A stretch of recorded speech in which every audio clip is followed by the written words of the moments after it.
Milnikov will be starting the game, and there's Fetisov skating on the ice right now. Of course, the presentations here in the Colisée de Quebec are entirely in French, so we'll lead you along here. There's Alexei Gusarov skates on the ice, and here's a very familiar figure, Kazatonov. Le numéro 7, Vladimir Malakov.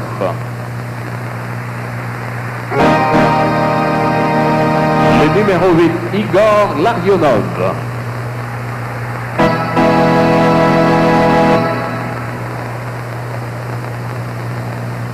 Le numéro 9, Vladimir Krutov. Well, Brad, there are some that think that Krutov may be the best all-round player on this Soviet team, with all due respect to, of course, the very starry Makarov. Like Krutov, I mean, if you looked at him last year in the Olympics, he was just outstanding. The way he took over in a lot of the games, he got the puck out of the corner. He is the real brute force on this line. He is such a corner man for Makarov and Larionov. He's just a superb athlete. Number 13 is Kamensky, big fellow, drafted by the Nordics, as a matter of fact, in the 8th round a couple of years ago. 6'2", 198 pounds. Homotov, getting used to this fella. He's part of the #1 scoring line in the Soviet Union now. Plays with Bekov and Kamensky. One of the things, Ron, I was looking at the Soviets today when they were skating, and I remember over the years they were always short and stocky players, but their range and their height has really grown in the last couple of years. They've got guys that are 6'1", 6'2" now. There's Bekov, center of that high-scoring line with Homotov and Kamensky. Another fellow is familiar, Igor Stelnov, number 21. That's the one thing I'm seeing the Soviets. They're starting to appreciate some of their older players. I know in '72 we had a lot of guys who were 28 and 30 years old, and I'm not saying it's good to keep some older players around, but the real quality older players they're great to keep around, because as much as you tell people how to do things, if they can see a star player actually do it live, it's easier for them to pick it up. It's like reading out of a book or doing it in real life. Doing it in real life is much better. Number 26 is Chernik. He's one of the players that was picked up from Kimmich, which is a surprise team in the Soviet Union this year, currently in second place, and winners over the Central Army twice already this season.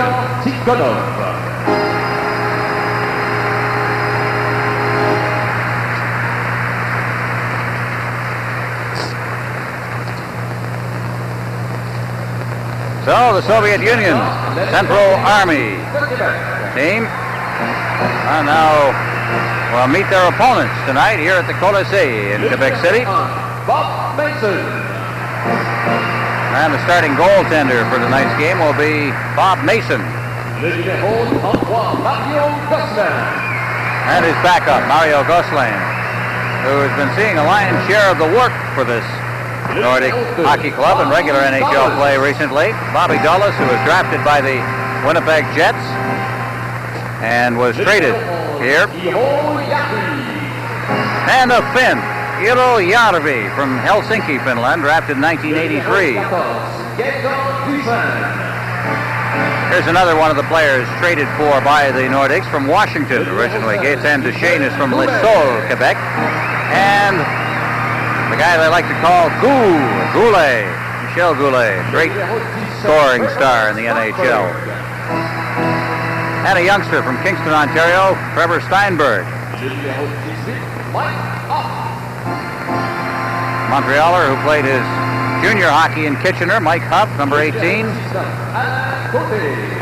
And in his 8th year with the Nordics, Alain Côté from Matane, Quebec.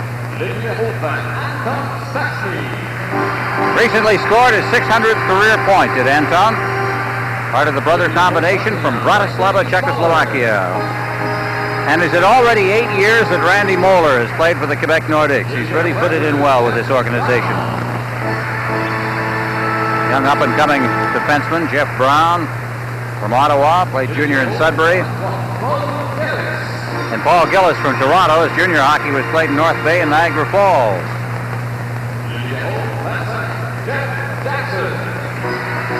There's Jeff Jackson from Chatham, Ontario.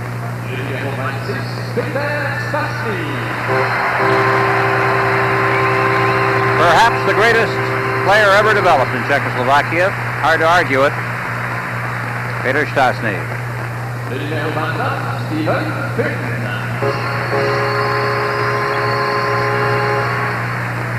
Vince from Laval played his junior hockey in Laval. And Mario Marois just came back to the Nordics.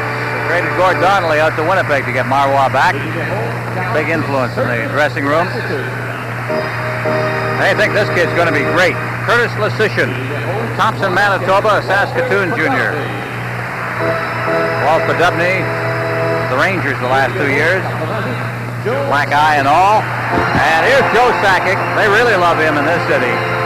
Canadian Junior Player of the Year last season. And he's really put himself into the running for Rookie of the Year in the National Hockey League despite an injury. And there's Jean Perron.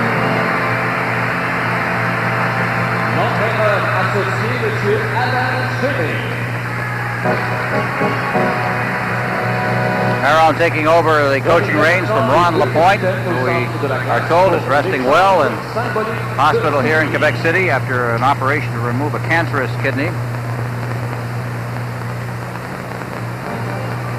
And we're going to have a special presentation after the two captains, Peter Stasny of Czechoslovakia, Sergei Makarov, the traditional exchange of the team pennants. Peter Stasny's seen Makarov a few times on the ice. A lot of tournaments against each other. Deux équipes de l'Union soviétique à celle de la Ligue nationale de hockey. Et à l'occasion également de cette première rencontre en Amérique du Nord, la direction des Nordiques est heureuse d'offrir à M. Victor Tikhonov un magnifique tableau. Well, there'll be an exchange of respect from the two coaches. Victor Tikhonov coming out along with Jean Perron. Au nom de l'organisation des Nordiques, make a presentation of painting. remet avec Tikhonov ce tableau intitulé Le matin à Saint-Aimé-des-Lacs en Charlevoix.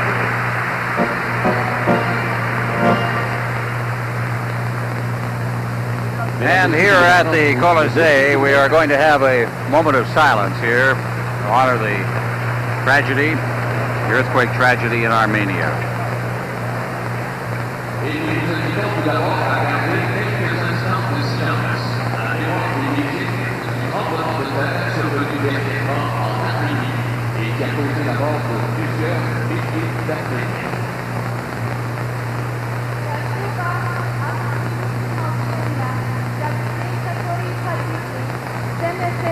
W Armenii.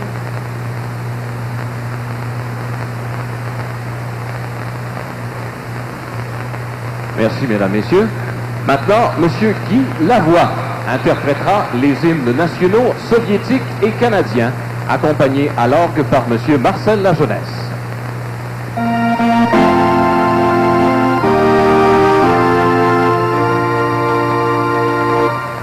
Volia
the QuebeckNordics versus the Central Army of the Soviet Union. This is the NHL Soviet Super Series on CTV.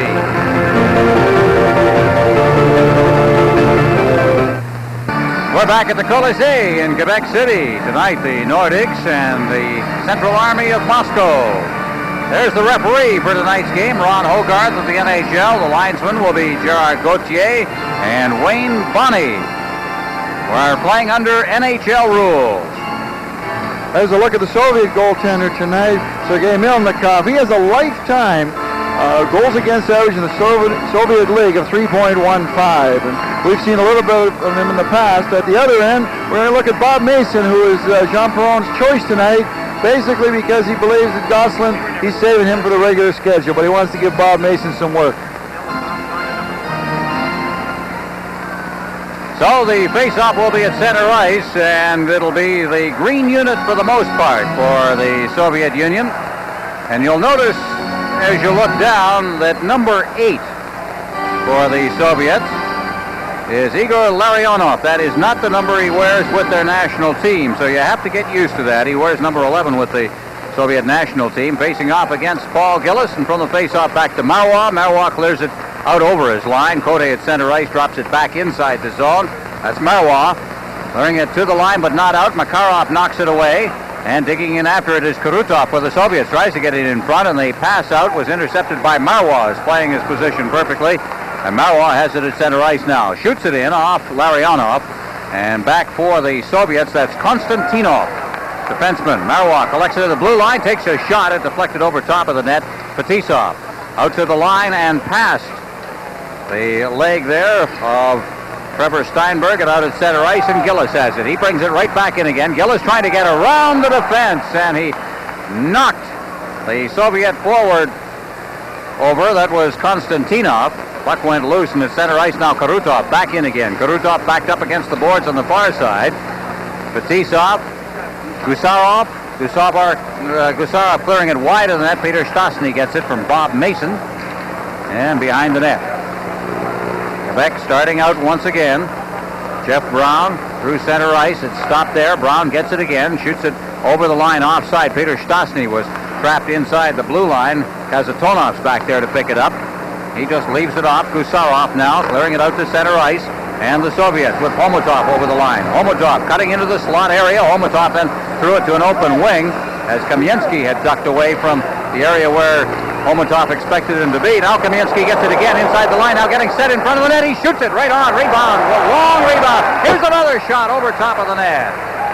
That second shot taken by Kazatonov, who has that big booming shot. Up along the boards now. Moeller's there. He managed to poke it out to center ice with an assist from Peter Stastny, and back inside his own zone. That's Gusarov. Gusarov through center ice now drops it off. Moving ahead is Humolev. Humolev to the line now, trying to circle the defense. He's still got that puck as he ducked past Lecision. Now behind the net. Humolev is knocked to the ice. And the Nordics at center ice. Yarby throwing it past Sakic to the far side. Soviets changing at the bench. That's Diakin. And Nordics, Yarby unable to get loose. Lecision back in his own zone. He throws it right onto the stick of a hard-checking Soviet team as Nemchunov shoots it to the side of the net. Yarby again will try. Out along the boards is Huff backhanding it off the boards. At center ice, Nemchunov. Leaving it for Humolev. Back out near the line for Diakin. Still kept inside the blue line. Konstantinov now as the Soviets make another change. We're still having a whistle in this game. At center ice, Konstantinov. The puck went loose. Davidov's over the line, but he threw it right into the slot area. And right back comes the Nordics. Jackson trying to clear it to Marois, who took a good, solid hit from Konstantinov. Now behind the net. Konstantinov back there to get it. Out in front. It rolls loose. Here's Marois. Shot.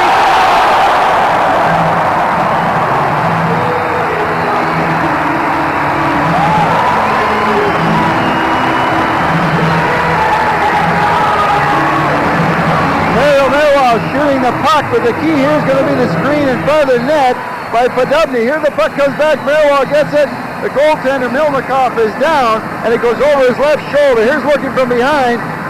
Melnikov just did not get a good look at it. If you wanted excitement, if you were going to open a series, just look at the last 4 minutes, almost 3.5 minutes of hockey that we've just had here, Ron. It's just been going end to end. Well, it took 3 minutes and 14 seconds for the first whistle, and that was a goal. Marwa picking up the goal. Who says the Soviets don't hit? How about that body check that was thrown right in front of the net, or right at the blue line, rather? That was Konstantinov, and he was probably getting back because Paul Gillis had clotheslined him on the first shift, and he's 20 years old, so he's just getting his feet wet here in a hurry. Now the Nordics again with Gillis getting a chance in the slot area, and the puck is shot wide as he seemed to shank it a bit.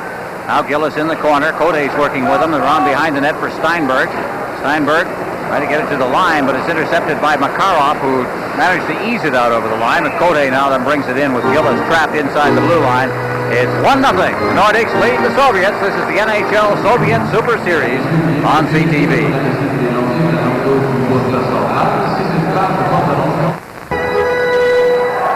There's our goal scorer, Mario Marwa, from Anton Stasny and Jeff Jackson at 3:14. 1-0.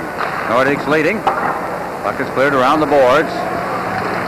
Shel Goulet moving in, but he is tied up on the play by Kasatonov, and here comes Makarov now out at center ice. Working it ahead, Gusarov to the line. Here's his shot. That's off the blocker of Mason into the corner. Makarov's in there. Lasishin also takes him out of the play. Bobby Dulles on this side now. Love lying loose on the ice in the corner in the Nordic zone as Lasishin carries that puck behind his own net. Lasishin coming out to Shane. Out in the center ice, intended for Peter Stastny. It was deflected away, and Larionov has it. Larionov dropping it back. Kasatonov ahead at center ice. Larionov now. Trailing on the play is Kamensky, and they try to ease it in front for Larionov, but he was unable to reach it in the slot. It was deflected away by the defense. Here's Makarov to Larionov, and he drops it off. The long drifting shot is taken by Malakov, and Dulles has it. Behind his net. Into the corner it goes. Nordics bringing it out now. Right at the line for the Soviets. That's Malakov again. Over the line, that pass by Kamensky went astray. Wide of the net. Kamensky in the corner now. Reaching for it, but again he's beaten to the puck by Finn, who clears it down the ice into the Soviet zone. No icing on the play as Stelnov goes back. Behind his own net with Huff forechecking. Malahov. Humelep at center ice. Gives it there for Stelnov, who tried a shot. It's deflected into the corner. Mason's out of the net. Leaves it for Marwa. He clears it around the boards, but Homotov smelled that one out. Intercepted along the boards. Now Finn up there, trying to get it out in front. Working for it is Bekov. Bekov to the line. Fetisov on this side. Konstantinov, but he's ridden off the puck by Yarby. Now behind the net, Homotov with Sakic in on top of him. Reaching for it at Bekov. Bekov digging for it. But again, Sakic backhands it along the boards. Good forechecking by the Soviets as Yarby feeds it off now. Out comes the Nordics with Finn at center ice, but again the puck is collected by the Soviets. Deep in his own zone, the team captain for the Soviets, Vyacheslav Fetisov.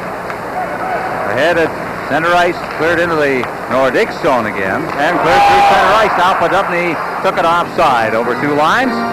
And with the Nordics leading the Central Army 1-0, this is the NHL Soviet Super Series on CTV.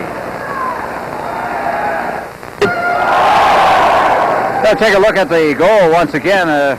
Behind the net view of it. Good screenshot, Brad. Oh, that's what Melnikov was looking at. He didn't see anything. He had the forward going out trying to block the shot, and because of that, he couldn't pick the puck up right away as it came off Marwa's stick. So he was going down to cover as much stuff low as he could, but as he was down, that puck just drifted over his right shoulder.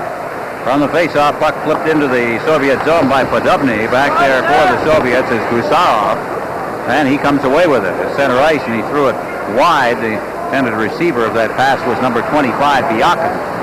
Now inside the line, Anton Stasny. Out to Jackson at center ice. Jackson working it to the line.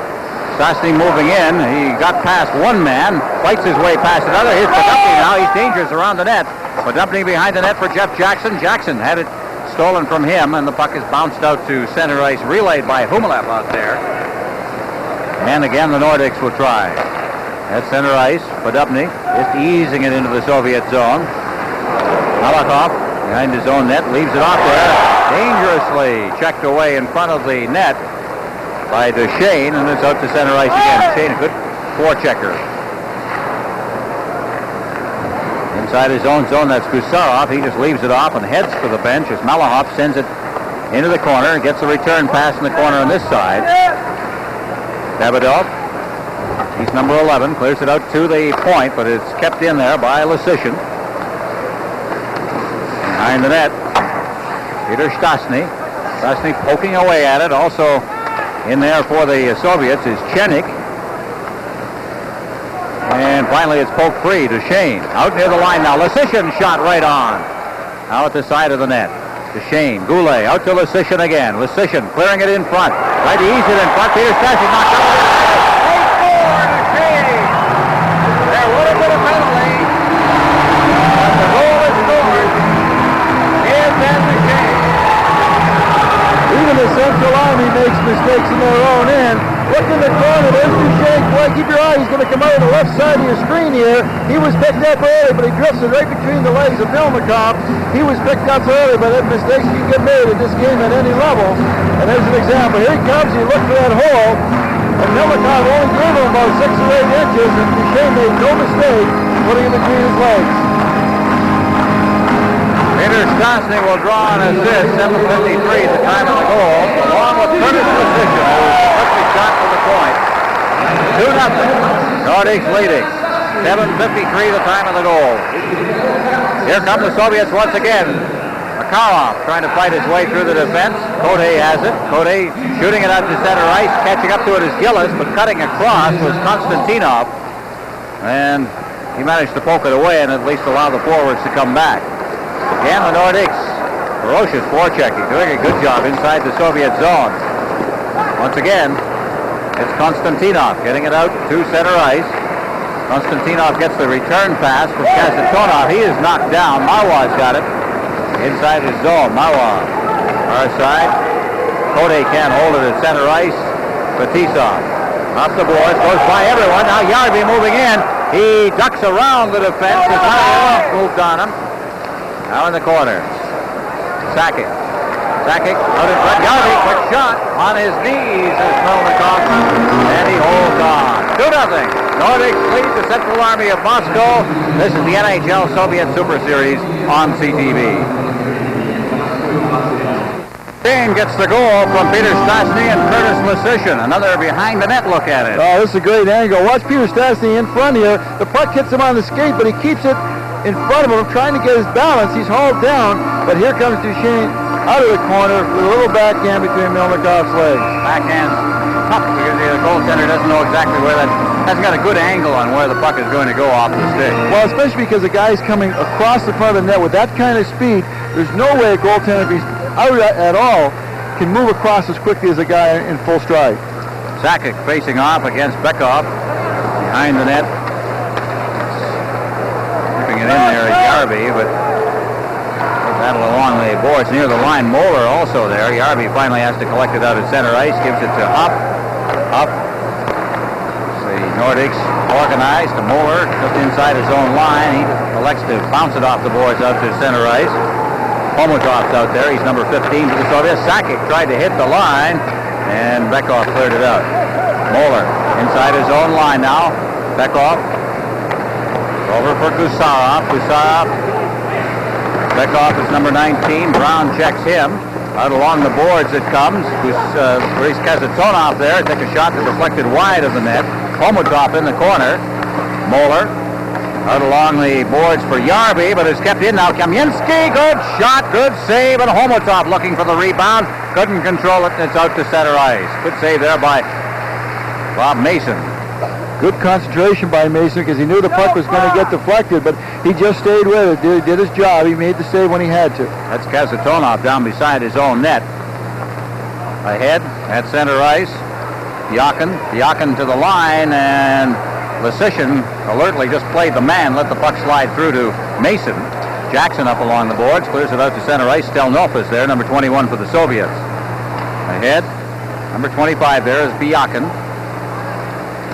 He drops the puck off for Niemchinov, and again, the Nordics come back. as Podobny shoots it to the wing and then goes and gets it himself. He's tied up on the play by Stelnov. And again, the Soviets starting out with Biakin. Biakin at center ice. Humelap, 31, clearing it in. Mason is out of the net.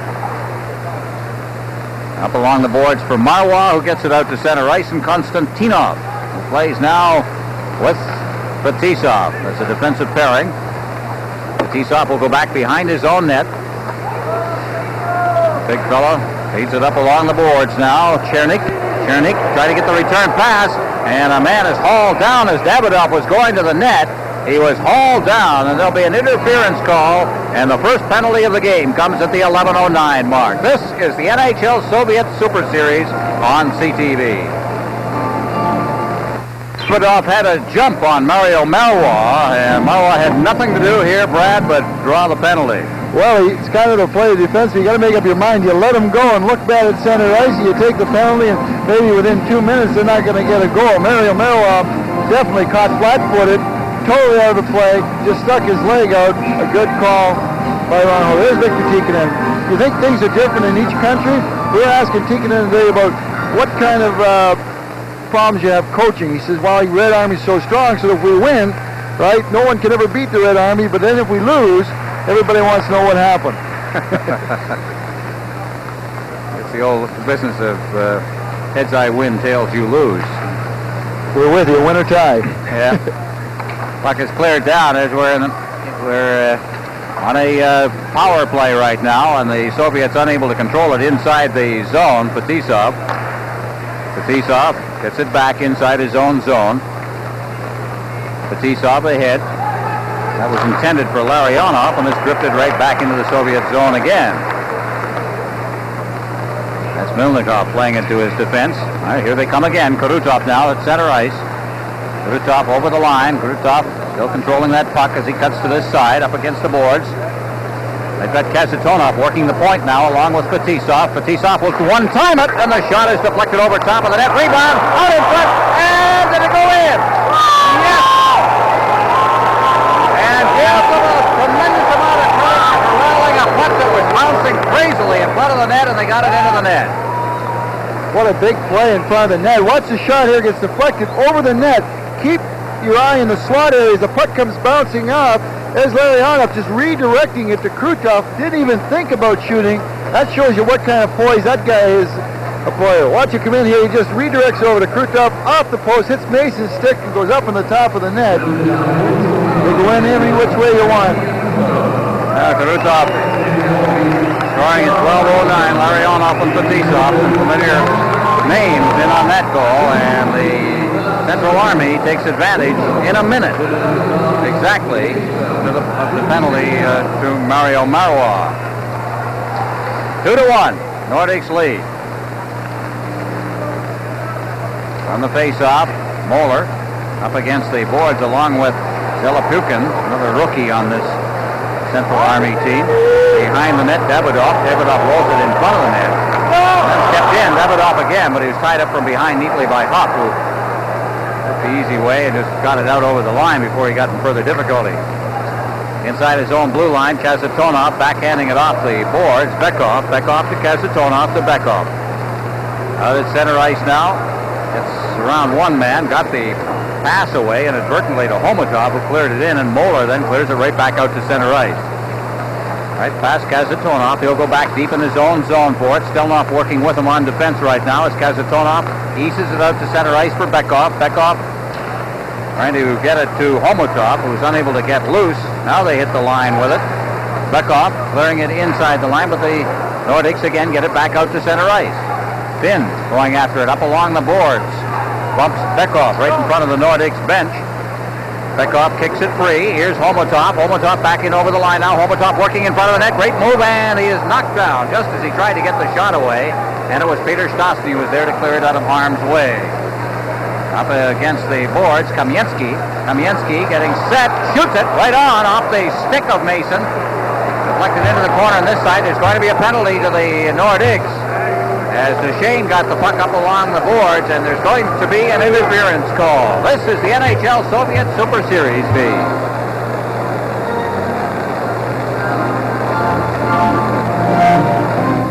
This get an opportunity here to see the penalty, an interference call on Stephen Finn, right there. And we haven't had much of an opportunity. No whistles in this one to get you into our play-by-play description of the game, but it's been quite a fast-moving period. Well, Ron, what you have to do, of course, is stay with the Soviets in the first period, get the jump on them then, and if they have a really much reworked lineup now. I don't think we've talked much about the 6 kids that normally play in this team are now at the junior tournament. That's right, up in Anchorage, Alaska. There's some good ones up there, too. McGillney, who we saw in the Olympics, as we see an offside at the line, is up there, and a young kid named Bure. There's Deshane, who's got a goal in this game. The goal scorers, Marwa and Deshane, made it 2-0, and then Karutov on a power play has made it 2-1. That's in the NHL. It doesn't quite work out that way when you're playing the Soviet Union with a power play they can put on the ice. Well, the Soviet Union right now is 1-for-1 on the power play, so they're batting 1,000. But it's a long game. And Fetisov out there. They had Kazatonov working the point with Fetisov, the only time they've been together so far in the hockey game. And again, in the league, they don't play together. And they're not together at this particular moment as it comes out to the blue line now. Kept in there by Konstantinov. His shot's deflected wide. In the corner, that's Biakin now. Out to the blue line, Konstantinov. Over for Humalev. Humalev, number 31. Back out to Fetisov. Notice they reversed their defenseman. There's a shot deflected wide of the net. And that, of course, to get the right shot on the left point. Now Konstantinov again. There's a crisscross, both Fetisov and Konstantinov. Here's Fetisov. Shot deflects, scores! Deflected off a Nordic player in front of the net, and 2 power plays, 2 goals. Humalev may have deflected it in front. We'll have to take a look at the replay on this one, but a good shot low to the ice taken by number 2, Vyacheslav Fetisov. Bottom of your screen. No, it wasn't deflected. It was deflected by the Nordiques defenseman in front of the net. But sometimes you say that's a low percentage shot from the point. Here's Fetisov. There's nobody in his way other than the Quebec's defenseman's stick, and he redirects the puck between the legs of Bob Mason. Good low shot. I think Fetisov was going for the deflection, but he got it, but the wrong guy. Well, Fetisov, who at one point earlier this summer was ticketed for the New Jersey Devils, but somehow never arrived. It'll be interesting to see the reception the New Jersey fans have for him. That'll be one of our telecasts a little later on in this series. And that whole business of Fetisov going to the Jersey Devils is not over with, according to his coach this afternoon. We talked with Victor Tikhonov, and he said, no, he's still negotiating in that whole deal. Kazatonov going for it, back in the zone. Anton Stasny forechecking as Gusarov now picks it up. Out for Dulles. 2-2 tie here. Dulles off the boards for Lasician. Podubny couldn't reach that pass. And Dulles gets it again. Lasician. Center ice for Jackson. Intercepted. Right back now the Soviets with Makarov. Over the line. Kamensky. Now Larionov out in front of the net. There's a shot deflected. They score. Picked out of mid-air by Kamensky.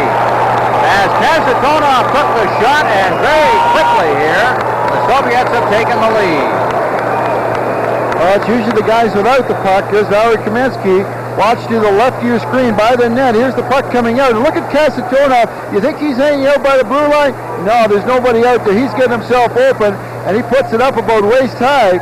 And real quick hands by Kamensky as he just redirects it. And normally a defense would not be in that deep, except he's got an awful lot of confidence. It was a great bing-bing play. Brad, now tell me that. Was that a planned play up that high? You'd like to keep a shot. You expect to be deflected a little closer to the ice, but does he have that kind of faith in Kamensky? I would think he's throwing it for that side of the net and probably trying to airmail, but he was hurried. He probably got up a little higher than he wanted to.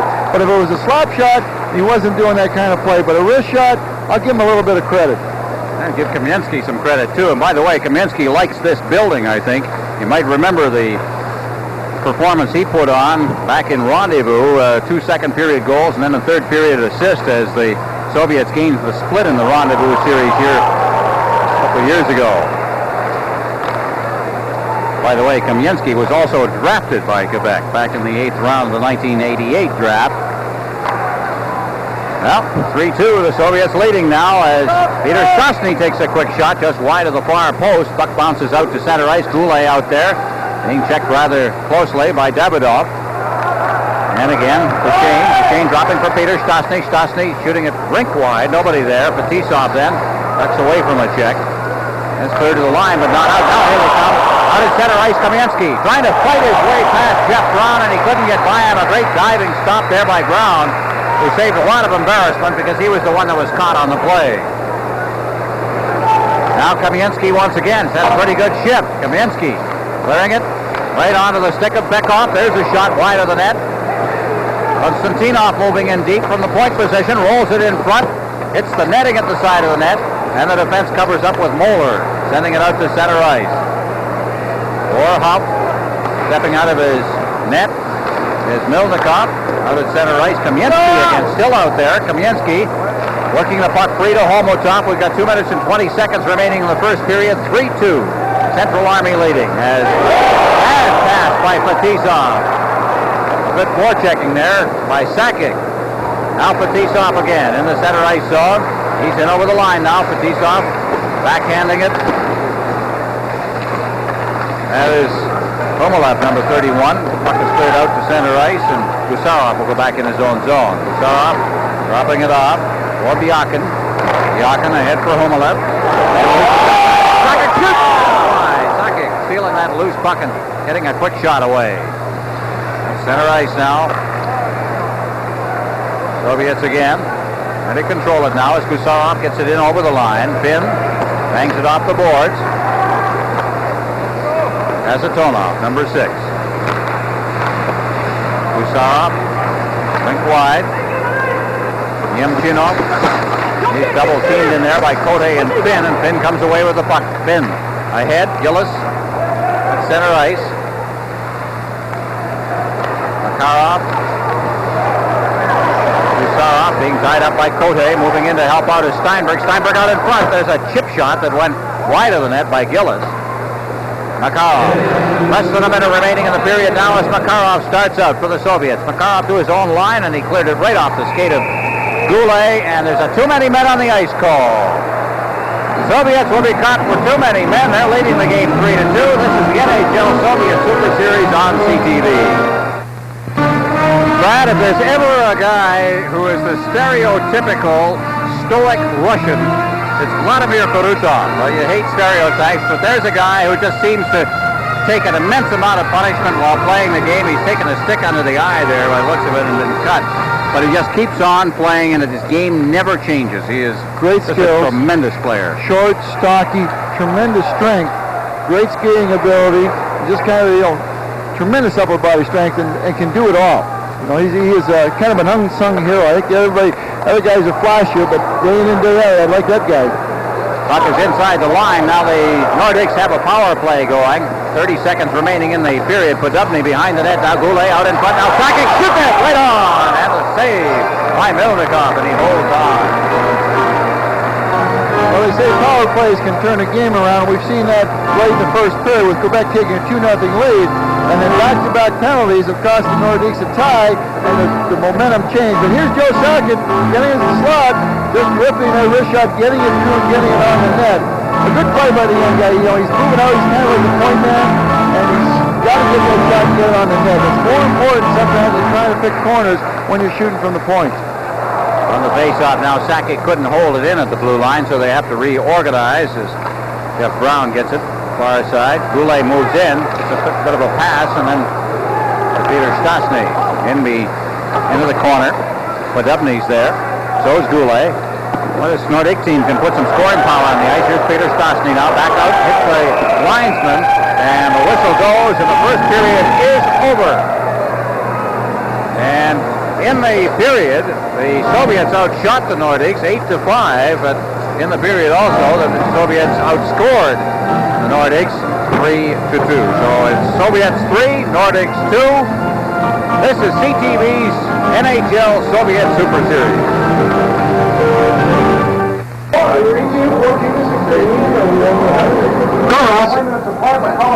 Central Army has a 3-2 lead on the second one.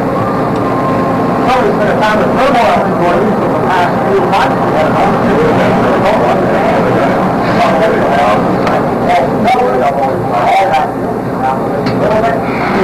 A few moments left about the hockey team. It has been a time of turmoil. Has the club settled down? Are the players back on an even keel and thinking about playing hockey again?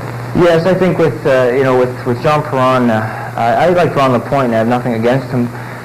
But what happens when you start to lose? I went through it in Toronto. When you start to lose, what happens is players start to lose confidence in one another as well as themselves, and everybody starts pointing fingers, and you get a snowball effect. And I think, it got to that point, and it was not Ron's fault or anybody's fault. I mean, we have the same players here now, but maybe the new face, John Perron, has been a breath of fresh air for us. You've fallen behind this hockey game. You haven't lost hope yet, have you? Oh, no. I mean, we just try to figure out how to play them first, and then we're going to go from here. Well, best of luck. Thanks very much. Okay, thanks. Let me say just Merry Christmas and Happy New Year to everybody back in Thunder Bay. Thanks, Dan. Well, Thunder Bay and all the small towns all across the country. The big ones, too. Thanks very much. Well, we'll go back and play some hockey. Score is 3-2 after the first period of play. We're going to reminisce about 1972 when we come back at Brad Park.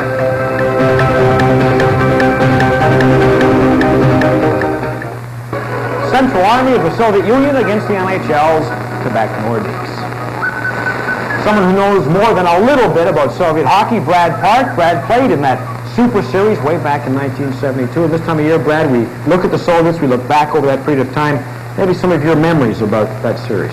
You do have a lot of memories, and anytime you go back to the first series between two teams, it really heightens. 1972, I remember it like yesterday. It was September 2nd in the Montreal Forum. We had all the big people there. This was the clash of the two titans of hockey. It was only 30 seconds into the first period when Phil Esposito put us on the board to be up 1-0. It was a great goal. Espo was a dominant player in the series. But by the end of the first period, we knew, and I knew for sure, that they were coming at us in waves. And it was in the second period that two great goals by Valery Karmelov had put them ahead 4-2. From then they cakewalked, and by the end of the game, our heads were down, and we lost 7-3. Our armor had been crushed. Toronto was a different game. We had to bounce back, and we knew that. Ivan Kornwai breaking down the right wing scores the eventual game winner. We had changed our defense. We had changed some of our forwards. We had gone out with a new concept, and we had to go out and attack. We had to regain our stature in game two, and as hard as we played, it was inspirational plays by certain players at certain times. For example, Peter Mahovlich on this one-on-one against the Soviets was the clincher in this game. Game 3 in Winnipeg ended up in a 4-4 tie. We were not dominating like we thought we would, but we had to go back to Vancouver for game number 4. This was where we were supposed to take control, but two quick goals in the first period by the Soviets, and by number 13, Boris Mikhailov, led them to an early lead, and they went from there. By the time that the game was over in Vancouver, we were a very frustrated hockey game.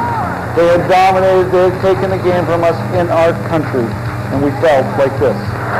I'm really disappointed. I am completely disappointed. I cannot believe it. Some of our guys are really, really down in the dumps. We know we're trying. What the hell? I mean, we're doing the best we can, and they got a good team, and let's face facts. But it doesn't mean that we're not giving it 150%, because we certainly are. We have been beaten in our own game in our own country, and we left for Moscow.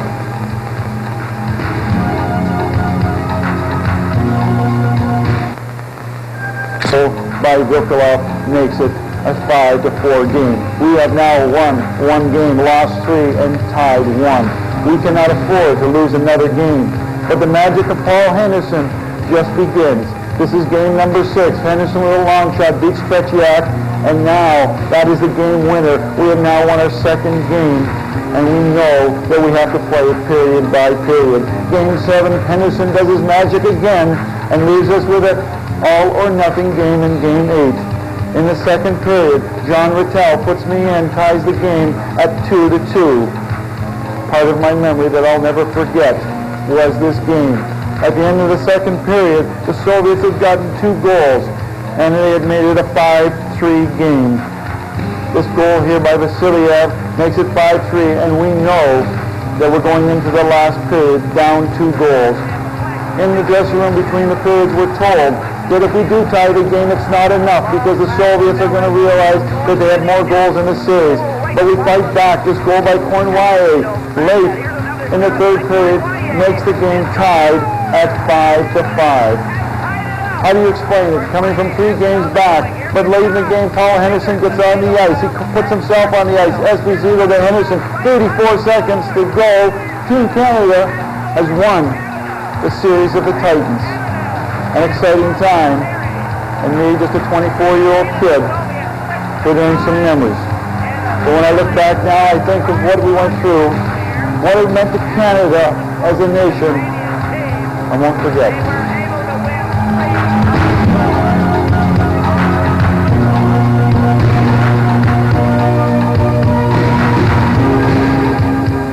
Years ago, Brad, you played against them. How have they changed over the years? Well, they're still darn good hockey players. They can do the finesse, the skill that these guys have, and they really work on it. So you've got an all-star team. Every one of them can play, and the way they handle the puck, and they take such advantage of the power play. The power play killed us in '72, and it's doing tonight. Mm-hmm. They've not been North Americanized yet. Oh, they have. They have. They're a lot more physical now than they ever were. We have a couple periods yet to play. 3-2. The Army leads, and we'll be set for the second period in just a moment. Well, after one period of play, the Central Army of Moscow leads the QuebeckNordics 3-2. There you see your goal scorers. Mario Melwa scoring from Anton Stastny and Jeff Jackson at 3:14, and then Etienne Duchesne from Peter Stastny and Curtis Lasishin at 7:53. Then a couple of power play goals brought the Central Army back into the game. Karutov from Fetisov and Larionov. That was while Melwa was off the ice. And then when Stephen Finn picked up a high sticking penalty, Fetisov scored unassisted at 14:49. Kamensky then from Kazatonov, the go-ahead goal. Central Army 3, Quebec 2. Shots on goal. The Army outshot the Nordics 8-5. So we're about set to go here in the second period at the Colisée de Quebec. As you look at the starting goaltender for the Soviets, Milnikov,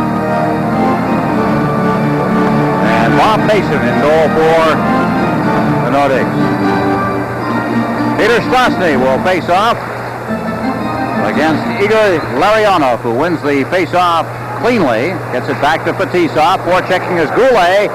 Really cost them there as Podubny tried to relay it back to Goulet. Puck is cleared over the glass and into the crowd. And we'll get a face-off near the Nordics blue line. Viktor Tikhonov, 11 seasons as coach of the Soviet national team, the various select teams, and of course he is also the coach of the Central Army.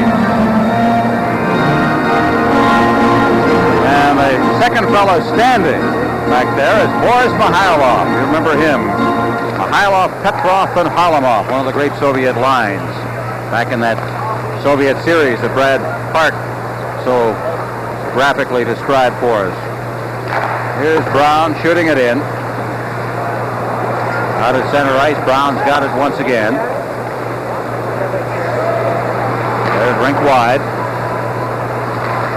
And Brown picking it up. Now he's going to bring it through center ice. Brown mishandled it as he hit the line. Makarov gets it back out to the line. And the whistle goes. I believe on an offside that I didn't see. Fetisov. Now they're calling an offside. There you see Fetisov. Here's Fetisov's goal. As we mentioned in the play-by-play, this is deflected by a Nordics defenseman, Jeff Brown, out in front. That's an unassisted goal. There's really not much a goaltender can do on a goal like that. He's already thrown, Bob Mason already thrown his left pad out to handle the shot, and the puck just got redirected. That's the go-ahead goal in this game as Jeff Brown circles at center ice. Brown backing up, tried to feed it off it was deflected off a stick. Larionov inside the zone now. Puck is deflected in front of the net and steered away by Milnikov along the boards to the far side. Still kept in. Penalty is now over. Shot right in front of the net. Up near the blue line, 26 is Peter Stastny.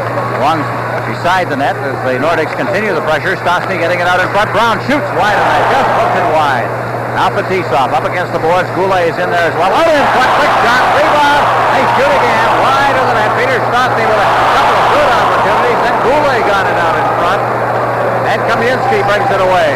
Rink wide, Makarov over the line. Now Makarov looking for Kamiensky, but he gets a rink wide. There's a shot from a bad angle. That one taken by Larionov. Behind the net, Kamiensky battling back there with Marois. Kamiensky still battling. Puck is poked free, and Podobny has it and clears it to center ice. Racing after it for the Nordics is Huff. He gets in over the line. Malahoff out now. Here's Yarby taking a shot. Bad angle on a backhand. In there checking now is Nemchinov. Here's a quick backhand shot. That one taken by Sakic. Up along the boards, Huff. He takes a good solid hit by Malahoff. Out at center ice once again, Biakin. Biakin just beating it off to Stelnov. Stelnov over the line, ducks away from a check. Now it's back to Biakin behind the net. Biakin clearing it into the slot, and it's deflected away by the Nordics defense. Still inside the zone. Biakin. Bowler.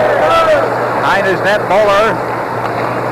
Into the corner, and the Nordics pick it up with Finn clearing it down the ice, and going back deep for it is Gusarov, picks it up, and is called on the icing. This is the NHL Super Series on CTV.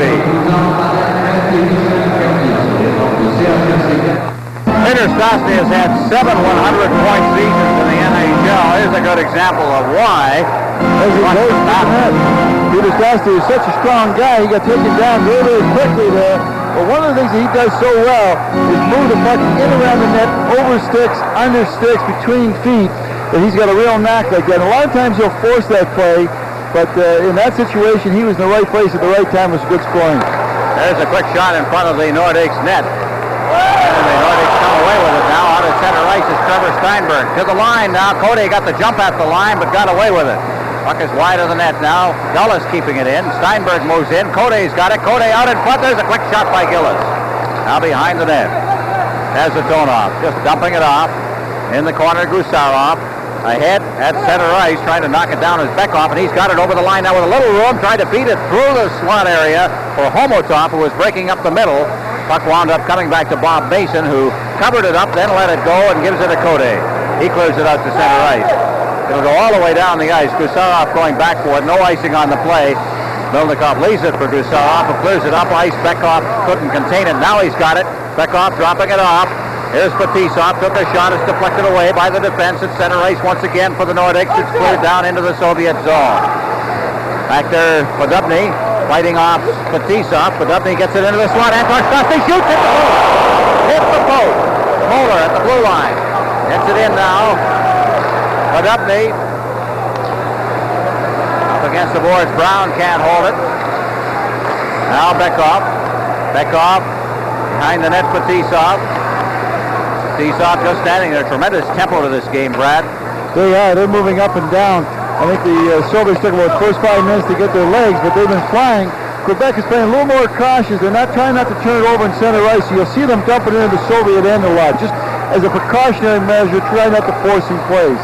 Fetisov just inside his line. Podobny moves up on the puck, but it's deflected out to center ice by Larionov. Larionov then forced back. Fetisov near his line, backhands it up through center again for Kamiensky. Kamiensky dropping it for Larionov. Larionov unable to control it against the checking of Anton Stastny. Stastny gets it again for Fetisov. Drops it off. Podobny, neat play, shot. Hit the shoulder of Milnikov. Now behind the net. The Nordics playing well. There's a shot by Anton Stastny. Shoots it again. It's in the slot and in the goal crease. And Milnikov covers up. Anton Stastny had the tying goal on his stick and couldn't get it in. 3-2. Soviets lead. This is the NHL Soviet Super Series on CTV. Well, the Stastny brothers were very much involved. First of all, Stastny the elder, Peter, with a great chance in front of the net, and that one rang off the goal post. A great and shot. Then Stastny the younger, Anton Stastny, number 20. Well, why keep your eye on play again? Here's the one chance. Now watch it come back out. I think he just lost it. I wasn't sure if he was trying to just slide it through some feet or bury it, but I think he wanted to pull it that just went off the end of the stick instead maybe he didn't know how much time he had. It was just one of those plays that was so close yet so far.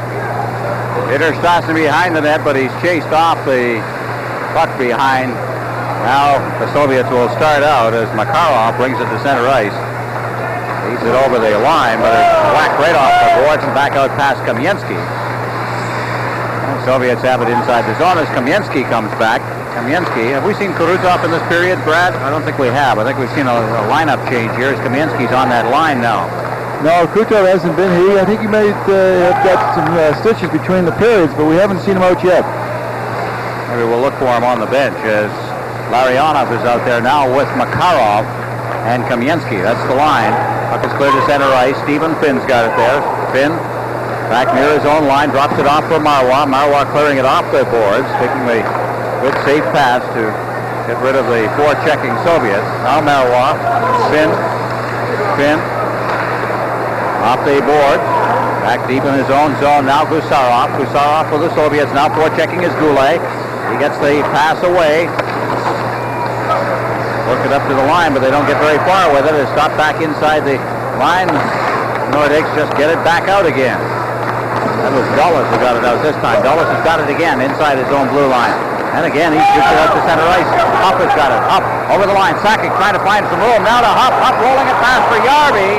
Yarby was tied up as he went for the net. Now Dulles is at center ice, waiting for Mates to get on side. Rattles it off the glass and inside the Soviet end. Gusarov's back there being forechecked. Puck is played out to center ice, and Dulles will go back into his own zone for it as the Soviets make a change.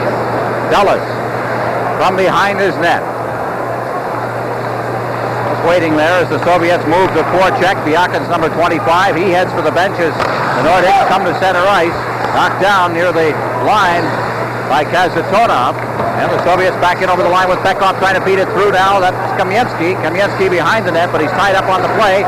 Stopping at the side is Homotov. Homotov trying to get it in front. Rolls in front.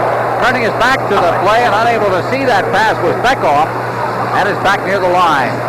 Kazatonov off the boards for Homotov. Homotov being checked by Lucian. Behind the net. Kamensky out in front. Quick shot. What a save there made on a shot by Bekov.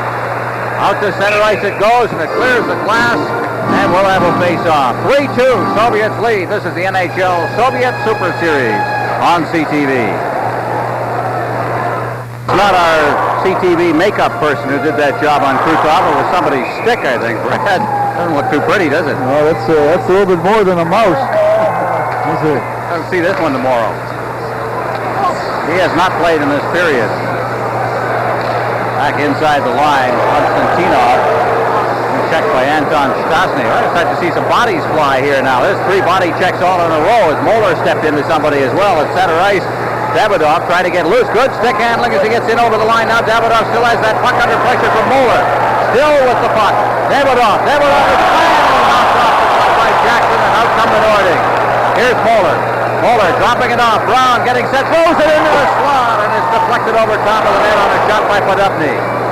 Now up against the boards. Konstantinov out in front. Here's Jackson. Loose in front. The quick shot by Podupny. He's fallen to the ice. And Melnikov covers up. Good action in front of the net. Some pretty good hockey going on here, Brad. Oh, lots of excitement at both ends of the ice. A great display of some stick handling. But look at this chance in front. Watch Podupny stay with his puck. The one thing he did was keep his stick available. He tried to make sure he protected his stick so he couldn't get a hold of it. Here's another look by the side of the net. Here's Fetisov going after it, and he kicks out in front. Now watch this good checking by the Nordiques as Podupny is mucking for the puck behind the net. Stasny picks it up, goes out to the point. Podupny goes to the front, and he gets a good scoring opportunity. Good action around the net. There's Melnikov. Split the time at the Canada Cup, the last Canada Cup, with Bieloshakin, who is not here. As a matter of fact, there's not a Central Army goaltender here at all. Bieloshakin has run into that bugbear that Bieloshakin has been battling for a couple of years. There's one that rang off the post and then hit the post, I believe, on the other side. And we're going to get a penalty for interference called. One post and then the other. Larionov will be going. This is the NHL Soviet Super Series on CTV. Igor Larionov for interference at 8:19. Here's the face-off. Watch Steinberg shoot the puck to the net. Now watch Cote go to the net as it comes out the post. Watch the right pad. Hit the not post. the arm, hit the other post. Back-to-back post. Melnikov is hearing bells right now. I was going to say the bells are ringing. Chance again to take it. Here's the interference. That's a pretty good job. Well, that's the way of tying your man up. That's what they say. Those centermen are responsible for each other. And if you're the centerman in your end, you got to be responsible for your other centerman. Well, I think they might learn that trick in Calgary last year. Nordics are controlling this period. They have outshot the Soviets so far by 7-6. By a one-shot margin. They seem to have a territorial edge, at least through the last 5 minutes of play. We've got almost 9 minutes gone in the period now. Here's a quick shot by Sakic, but he panned on it. Puck is cleared out over the line and then poked away. Nordics coming right back again. That was Jeff Brown who was trying to get loose. Sakic will come back and pick it up from Mason. Sakic starting out. Head for Goulet. Goulet checked on the play by Kasatonov. Kasatonov loses it, however, to Sakic. Podubny fighting off the check. Peter Stastny moves in to help out now. Stastny, as they set up, gets it to Sakic. Sakic to Brown. Brown one-time. Good save by Moldikov. Now it is Gusarov. Out to the blue line to center ice. Soviets trying to get loose now. Here's Kulak going in low. Score! Short-handed goal.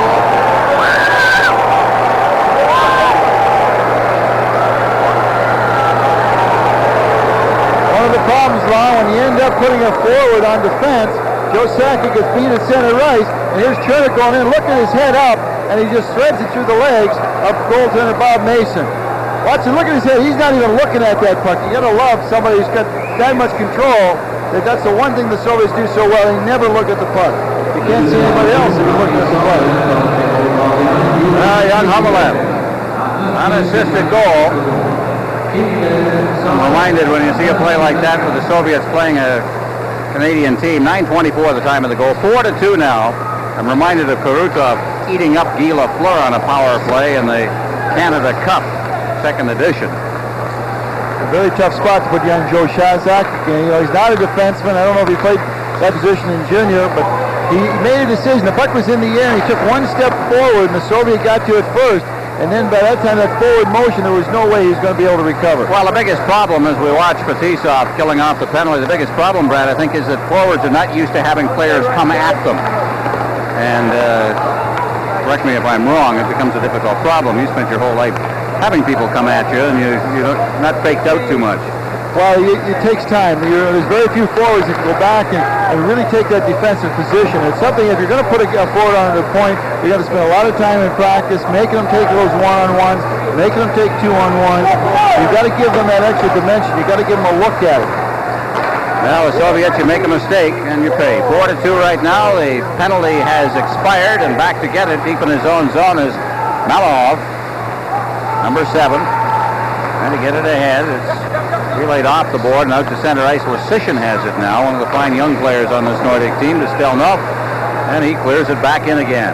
Malahov ahead at center ice for Homotov. He clears it in.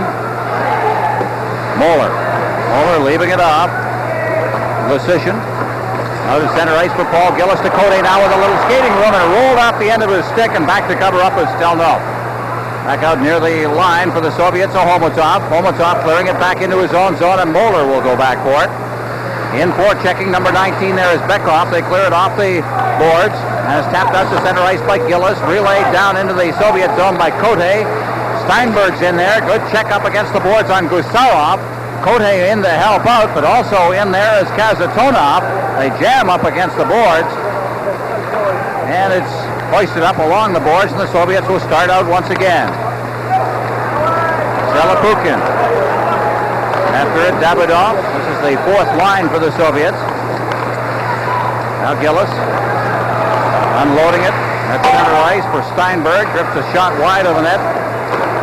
Kept in at the blue line by Jeff Brown.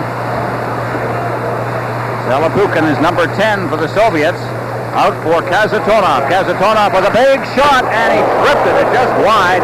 I think Mason may have gotten a piece of that. Here we come again. Up, shooting it in. Back to get it is Fetisov. Fetisov unloading a pass for Gusarov. Gusarov at center ice now. Larionov to the line, drops it off. Larionov getting set. Here's the shot right on. That one taken by Davidov. Soviets keep it in as Davidov drove and stopped that. Now Makarov trying to get it out front. Davidoff shot it just wide. Makarov deflected it off a back checker of the Nordics and wound up getting it right on the stick. Now, again, coming back to check is Larionov at center ice pin, shooting it right back in again. Konstantinov at center ice, Larionov. Larionov getting it over the line now and moving after it is Makarov. Makarov. Peter Stastny picking up that loose puck. Pin. Stastny again, and we have a whistle, and I believe a penalty has been called in the center ice zone. 4-2, Central Army leads the Nordics. This is the NHL Soviet Super Series on CTV. Milnikov and Mason, the goaltenders here at the Colisée in Quebec City. And here's the goal by Humalev, unassisted. Let's look at him going in. Look at that, just picking that hole around Mason. Bob Mason had gone out. He was backing up, and he wasn't sure which way he was going, so he started to plant his feet and open up that 5-hole for him up, and he made no mistake. Now to Shane forechecking, but the puck comes to Malahov, one of the young defensemen for the Central Army. Moeller at center ice. He's checked on the play. Is moving up on it was Nemchinov. Now Humalev. And it's backhanded past Biakin. And it's center ice to Shane once again. Gets end to Shane. Gets it again. Under a lot of traffic problems. Goulet then ahead for Peter Stastny to Duchesne. Duchesne over the line now. One hands the puck. Goulet moving in after it. Looking for that man in front. Good play. Another big save made by Milnikov. He's made a couple of good ones. He's had some posts going too. He's got the post going, but you watch Milnikov, if we get a replay of this, he goes down. He's really concentrating on covering as much ice as he can with his pads. Watch, he's going to be going down. Here's the shot by Stastny. He's going to do the spread eagle. It's one of those goaltenders you're going to have a little bit of time in order to fake the shot, to get him down, to go upstairs. And that's the one thing that a good team like the Soviets aren't going to give you, is that time to fake that shot. Milnikov, a veteran. He's one of 4 players over 30 years of age on this team. The others are Fetisov, Makarov, and Starikov, who we have not seen in this game. We just had a look at Michel Goulet going to the dressing room limping. We'll wait to see if we can get a report on what's wrong with Michel. Must have been in the aftermath of that play as players went to the ice. Here come the Soviets once again as Kamensky tried to get a shot in. Almost off there in the corner. What a line this is. Now it's Bekov shooting it wide of the net. Jackson intercepted. Here we go. Homotov set, and Mason makes the save. Oh, the goaltenders are putting on a show. Anton Stastny to Podobny. He fights his way, trying to get past Kusarov, who played the man very well. Jackson moves in. Jackson knocked to the ice by Bekov, and Jackson appears to be hurt on the play, and they're calling for the trainer to come. He landed on his shoulder. No, I think he got hit, Ron, by the boards. As he went into the boards, he got trapped, and looks like he took a hip right in on the hip. It looks like it may be a hip ball. Here's the, watch this now, watch the turn. There's the hip. Just pinches him into the boards. And he gets down, and I can tell you that hurts. Hip pointer. It looks like this might be a hip pointer. And that can be very painful. It can draw out a little while. Things that are difficult to cure, hip pointers and groin injuries.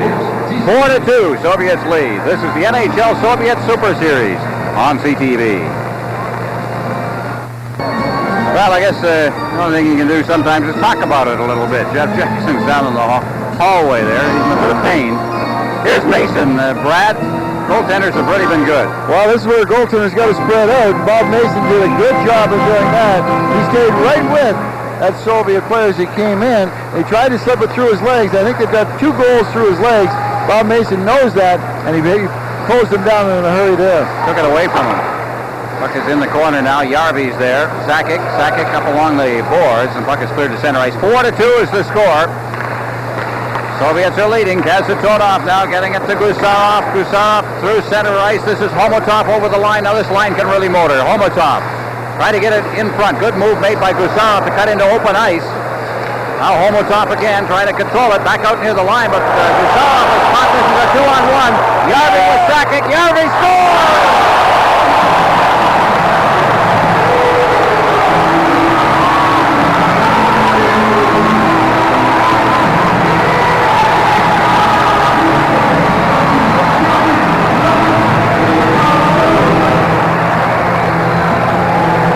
look at Yarby breaking out, blew over, passing by the Soviets into Quebec end. Yarby comes down. Now watch the defenseman. The defense is playing the pass, giving him the shot. Yarby makes no mistake. It just drills it by Melnikov. Well, you can't, I don't think you can criticize Kasatonov on that play. He seemed to bottle up the middle. Goaltender's got to play the man. Well, there's a fine line there because Yarby's coming down. There's a left-hand shot coming down the right side. In one way, you want him to be farther over the boards. You let him shoot from over there because his angle's not as good. But when he's in the middle like that, Kasatonov could have forced him a little earlier, making the puck go to Sakic. That way, the puck's on its way to Sakic. Milnikov's on his way to Sakic. Sakic's got the goaltender and the puck coming at the same time. Yarby unassisted at 14:59. We've got a one-goal hockey game again out at center ice. That's Davidoff. Knocked to the ice, lost his stick, got a new one. Now Goulet over the line, catching up with Peter Stastny. Stastny's all alone! And it's deflected away as Davidoff got in there, and he paid the price for that. Goulet! Shoots it! Goulet again! Behind the net now. Up against the boards. Finn keeping it in. Nordick's now trying to equalize this game. Konstantinov at center ice, but he's checked by Peter Stastny. Goulet's got it. Ahead for Stastny. Stastny can't reach that puck. Is back to get it is Zelapukin. Behind the net, Konstantinov. Now Peter Stastny hooked a little bit on the play, but Jeff Brown's got it. His shot, glove, save, Melnikov. All goaltending. The goaltenders have been just brilliant tonight, Ron. The tide going back and forth. The flow of this game has been going from one side to the other. It must be a full moon out there tonight because I don't know which way it's going to go. First of all, the Soviets have got total control. They're dominating, make it up to 4-2. Now here's a replay. Watch Peter Stastny here. He moves it over to Goulet. Goulet, he gets the shot blocked. He gets the rebound. Now watch the puck come to the left and just trickle away from the net. A glorious chance from Michel Goulet. And I'm glad to see him back. He went into that dressing room, and we're a little worried about that. Well, Goulet's had his injury problems. You know, he's been a very durable guy up until this year.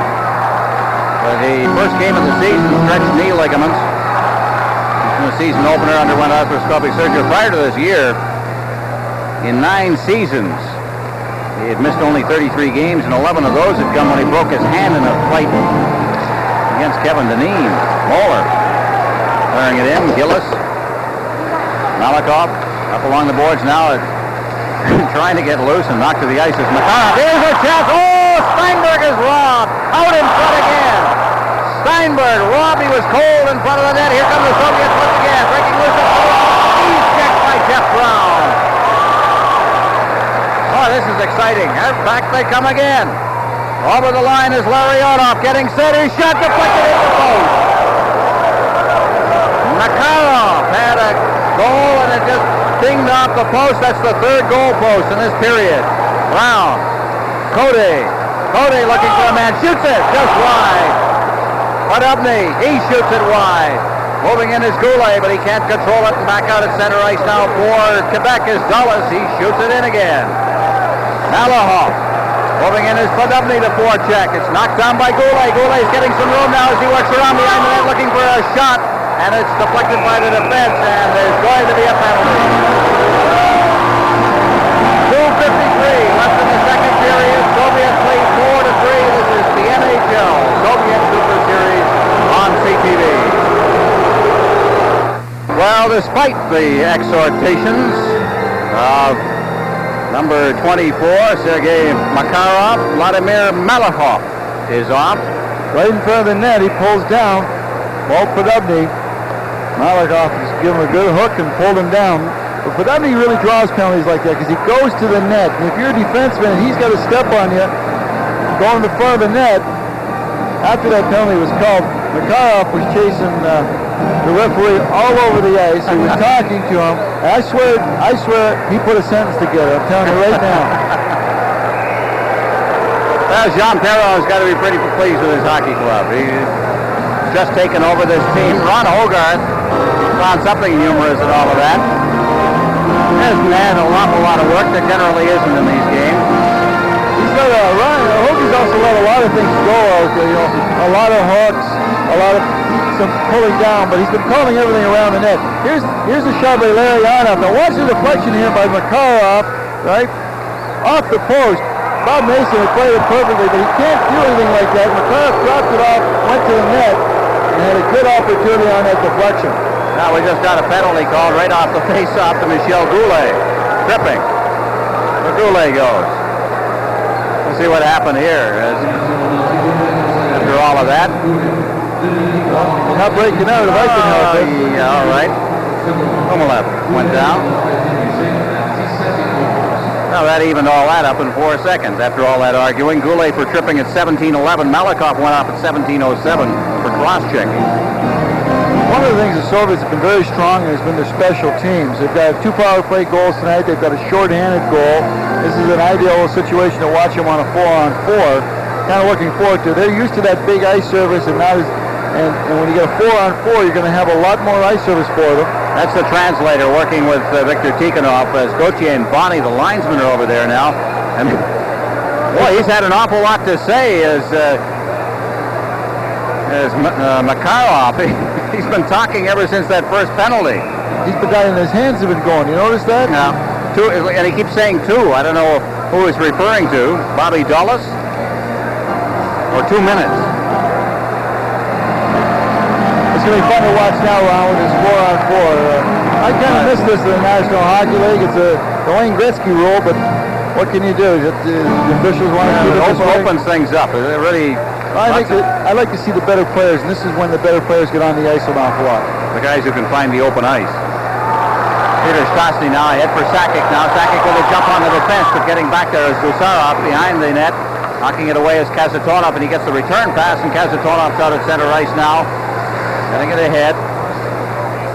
It's knocked away once again. Back inside his own line. They clear it through center ice. Hummelev unable to control it inside the line. And it's Moeller feeding it right back to Mason at the side of the net. Brown. Jeff Brown. He starts out for the Nordics. He'll flip it in now.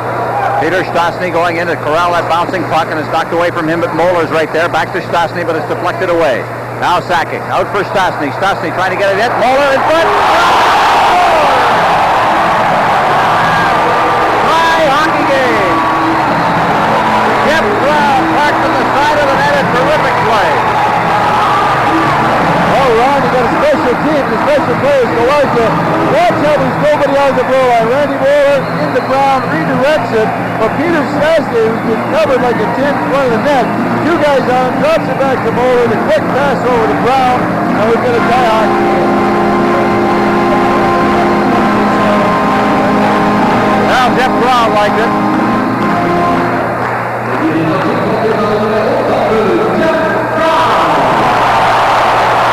Peter Stastny and Randy Moeller drawing the assists on that, and we've got a 4-4 tie here at the Colisée in what has been a terrific game. If you like scoring and action and goal posts and goaltending, here the Soviets once again as that shot by Homotov is drifted wide of the net. Bekov stopping, ducking around Marwov. Bekov still with that puck now. He's got a man out in front, and Homotov couldn't get it to him. Homotov now picks up the puck in the corner. Number 15. Over to the far side now.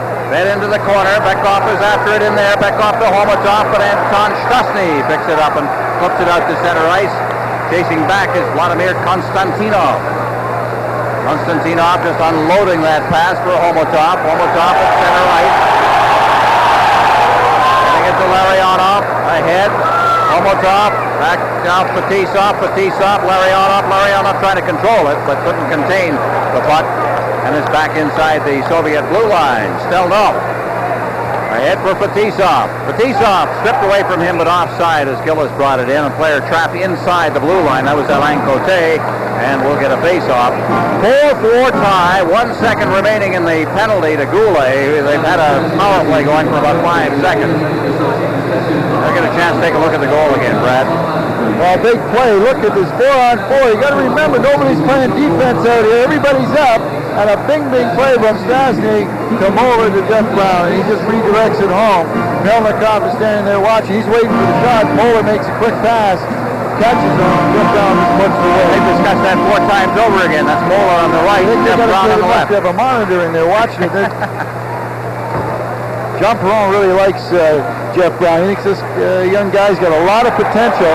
And he feels that he's not necessarily, he could be someday a 35, 40-minute man, but right now, his even-up situations in power plays and 4-on-4s will be his strength. Now Lecition behind his own net. Steinberg circling out to Code just outside the blue line, but it's brought in and then brought back out again by Karutov. Now deflected off the boards and in by Larionov. Dulles is back there. Dulles, Lecition, out to Code. Code now working it through. We've got 9 seconds remaining in the second period. Gillis on behind the net now.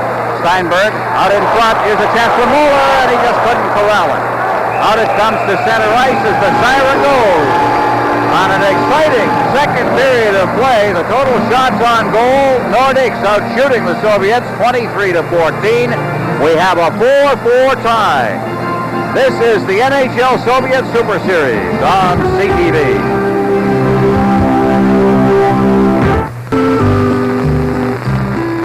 Well, Pudovny said in the last intermission that the Quebec Nordiques were spending a very great deal of their time in the first period standing around watching and admiring the Soviets play hockey. Well, they were trailing by a goal after the first 20 minutes after leading 2-0, but certainly they found their legs in the second frame and came out barnstorming, but had nothing to show for it but a shorthanded goal against, even though they had dominated play and they were down by a couple, but Euro Yarvi got one back, and then we have Jeff Brown scoring to make it a 4-4 hockey game, and certainly heading into the final period, Quebec Nordiques are in a pretty good position. You have to admire the stamina of these Soviets. They don't complain much either. We've heard of West Coast teams in the National Hockey League complaining about road trips. Well, the Soviets, when they play in North America, of course, are always on the road. And they had a flight to remember, which took them through Brussels from Moscow to New York, to Montreal, to Quebec City, and arrived at 1 o'clock in the morning, Christmas Day, at their hotel. Well, when you hear about people who score winning goals in international hockey games, you think of Paul Henderson, Darryl Sittler, Mario Lemieux. You might also think of Mike Bossy. He joins us now upstairs with Ron Roosh. Of hockey, great international games. I think Mike Bossy will always remember this one. Great shot from the point, and Mike Bossy right at the side of the net. Or I think one of the most exciting games I've ever broadcast. I don't know, Mike, whether it was as exciting to play it or not, but it was a terrific night for everyone who watched it. Well, it was a super game, one of the best hockey games that I've ever played in, and I felt very fortunate to be able to have scored the winning goal that night. Tell me about these games. You know, we used to hear complaints from the players that, you know, they interrupted the regular season and so on. There's still I imagine there's still a warm spot for being able to challenge maybe a different hockey system, a different way of doing things, or just great athletes. Well, you know, I think that during the season, as like tonight the Nordiques are playing the Russians, it does create some sort of problems because it does come right in the middle of your season and it's right after Christmas. But I think that you don't realize the experience that you were able to have until after your career, like I am now, and I watch these games, and I'm very grateful to have been able to play in so many international competitions. Might say right now, Mike, of course, retired this year, bad back problems. How is the back now? Well, the back really isn't any better. As a matter of fact, it's probably a little worse than it was when I was playing, but I don't have to get up every morning and practice, so it doesn't make it that bad. And broadcasting hockey games now for Quatre Saisons, the Quebec French Network, and an author. Tell us a little bit about the book and how it's going. Well, the book is basically about my hockey career from a youngster right up until my National Hockey League career, and I talk about the Stanley Cups and about my international hockey competition, and there's a couple of funny stories in there also. I imagine so. Some great years, of course, with the New York Islanders. Quick comment on this game. We've said it a couple of times, pretty exciting. It's kind of a fun game. Yeah, it is. It's a pretty exciting hockey game. I think that it's a typical game. There's a lot of skating, there's a lot of scoring, not too many body checks, and it's a typical game for after or during the holidays. And at the same time, my family is having a reunion today, and I know they're at home watching. I'm sorry I couldn't be there, but I had to work. I hope you're all having fun. Okay, Mike, good luck on the book. Good luck on your broadcasting career. Thank you. Mike Bossy joining us here. Dan Matheson's down below. He'll be back in just a moment. The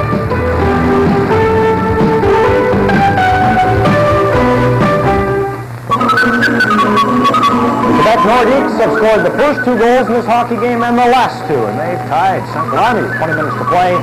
of 4. So it's been a momentous year for this hockey team, which is still in Quebec City, very much because of Marcelo Bou, who at one time was just the team president, now part owner. Maybe you can quickly tell us what happened in that story. Well, the story was that Carly O'Keefe, who owns the team, decided to sell the control of the team. They sold it to somebody outside of this province, and that we didn't know. Who was that? And then my guess was Mr. Horness, and there's no insurance in that.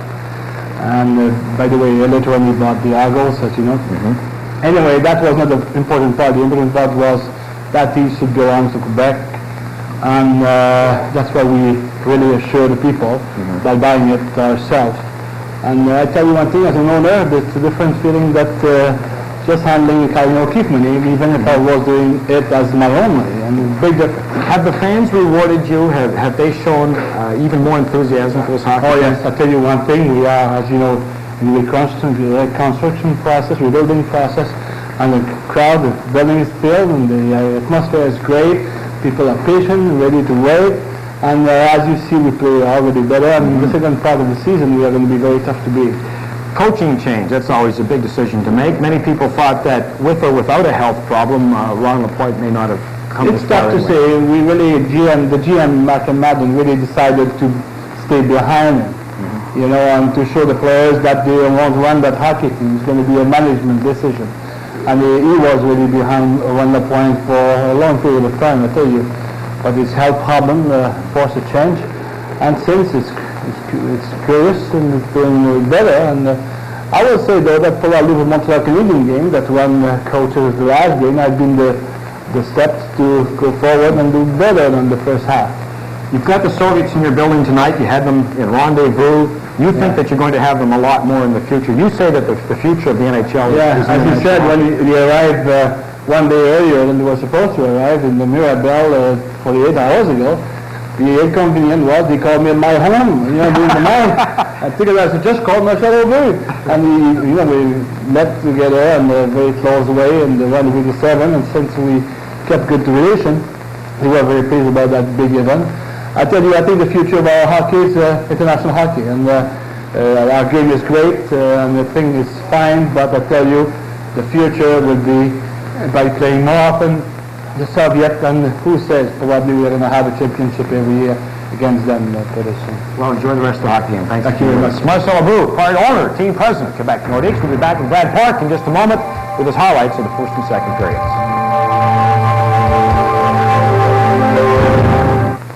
Once we open the doors on Sears Boxing...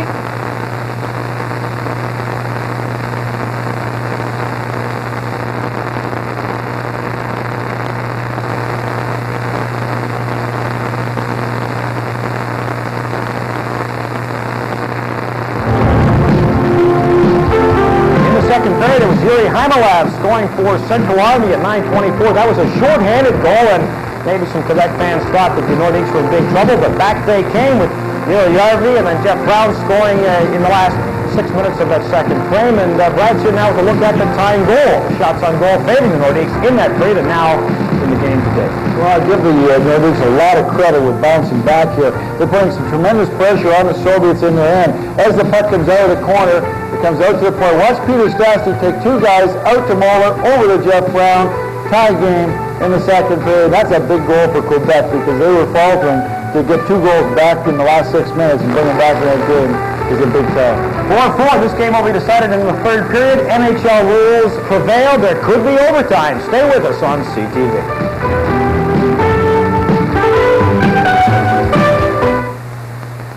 A CTV News update brought to you by Texaco. Here is Lloyd Robertson.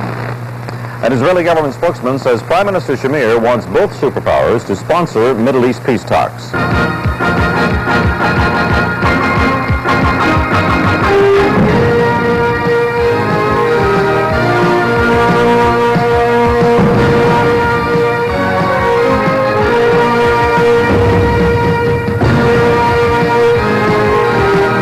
Presents NHL Super Series, the Soviet Union in exhibition with teams of the NHL. Brought to you in part by Coca-Cola Classic, you can't beat the feeling.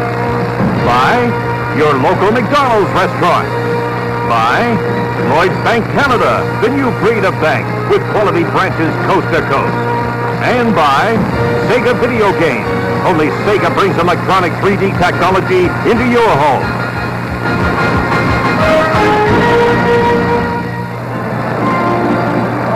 Well, as Dan Matheson mentioned, this game is going to be decided in the third period or in the overtime. And there could be a 5-minute overtime under NHL rules here at the Colisée de Quebec tonight. 4-4 tie as you look at Jean Perron, the new coach of the Nordics. Well, life goes on in the National Hockey League. One final score. The New York Rangers have defeated the New Jersey Devils 5-1. 2 goals by Thomas Sandstrom in that game. That game played at Madison Square Garden. In Buffalo, the Sabres lead the Boston Bruins 2-1 in the third period. Housley has both goals for Buffalo. Carter scoring for Boston. Hartford and Pittsburgh tied at 2 in the second period of their game. Don Maloney, who was just acquired by Hartford, scoring one of the goals for the Whalers. Zalapsky and Hannon for Pittsburgh. Lemieux has an assist in that game. Should go over these trades, by the way. Hartford and the Rangers made a deal this afternoon. Kerry Wilson has gone from the Hartford Whalers to the Rangers in return for Norm McIver, Don Maloney, and Brian Lawton. And Rick Vibe has been traded by the Chicago Blackhawks to Buffalo for Adam Clayton. 2 deals made this afternoon. New York Islanders trailing the Toronto Maple Leafs 3-2 in the second period of their game. That game taking place at Maple Leaf Gardens tonight. Play underway here in the third period. And from the face-off, Mario Marwa picking it up deep in his own zone and bringing it to center ice himself and shooting it in. Fetisov going up against the boards, but Steinberg's there and coming back to pick up the loose puck is Igor Larionov. He gets it out to center ice, and Marwa just drives it right back in again. Fetisov behind his own net. Steinberg in there to check on him. Fetisov, Steinberg steals the puck, tries to get set in front of the net. There's a shot. It's loose in front. Players go down. It's still loose. Code can't reach it. And it's cleared off to the wing and out to center ice by Finn. Finn's got it. Finn clearing it to Steinberg. Loose in the center ice zone. Karutov to Makarov, who clears it in, and Finn is back there to pick it up. Finn, far side, out to center ice now. Shot right by Kazatonov, deep into the Soviet zone. Peter Stastny is in there. It's rattled off the boards by Alexei Gusarov. And the Soviets will start out. Out at center ice, Makarov, leaving it there for Bekov. Bekov's over the line. He's got that great speed. There's a shot. Good save made again by Bob Mason. Up along the boards now. Duchesne is stopped on the play. Homotov dropping it off. There's Gusarov. Gusarov loses it to Peter Stastny. Goulet can't hold it at the line. Kazatonov gets it to center ice. Tries a lead pass for Bekov, but that was into the traffic. And once again, Nordick's back. Duchesne working for the corner, clears it in front, it's blocked at the defense as Kazatonov is right there. Now Moeller trying to find a man in front. There's a shot wide of the net. Homotov for the Soviets. Out at center ice, Homotov flipping a pass to the side for Kamensky. Kamensky trying to work in. It's relayed by Homotov into the corner for Kamensky. He stopped. Duchesne's got it. He clears it along the boards and out to center ice. Through the legs of Malikov. And the Nordics have got it. Goulet can't control at center ice. The Soviets with Malikov getting a return pass out at center ice and into the Nordic zone. And back to get it is Curtis Lasishin. Out along the boards, Sakic, Lasishin getting the pass out for Dulles. He clears it through center ice, and going back to pick it up will be Malikov. Malikov turning, clearing it into the corner. Kumalev out at center ice. Cutting across ice, it's cleared back in again. And once again, Lasishin. Yarby. That's knocked down in the center ice zone. The Soviets will try to come right back in again. Dulles picks it up at the side of his own net. Here's Dulles. Dulles in forecheck. Lasishin gets it in the far corner now. Gets it out at center ice. There's a lead pass. Sakic trying to get it, knock it down. He's rattled up against the glass there, and the Soviets come right back in again. Over the line comes Homolev, but he's stopped on the play as he is forced back into the center ice zone. Back for Fetisov. Fetisov ahead. Konstantinov, number 16, a new partner for Fetisov. Flipped in over the line, knocked right back out to center ice again. Cherny. Turning it ahead. Cherny gets it again. Cherny's now set, gets a shot away. Now it's loose in front of the net. Davidoff going in there. Out to the point. Fetisov trying to keep control of it. Constantino. Inside his own zone is knocked down by Duchesne. He brought it back in, offside. 4-4 tie here in Quebec City. This is the NHL Soviet Super Series on CTV. 4-4 tie from Le Colisée de Quebec. Starting to see a little fatigue, Ron, and the players have been skating very strongly for the first two periods. But right now you're starting to see some of the plays not clicking because of a little bit of fatigue. So I would look for the coaches to start short-shifting the players a little bit more and to keep those legs strong. On the face-off, Steinberg moving in after it. Karutov is number 9 in the corner, tried to get it out. Gillis kept it in. Cote in for Steinberg. Now he's looking for a man in front. Nobody got in position.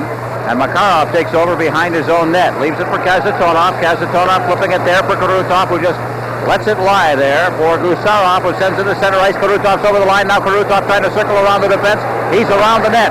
Checked by Finn. Sakic back there. Clears it into the corner. Now Finn. Gillis moving in. Gillis flipping it up. Picking it up at center ice. Larionov.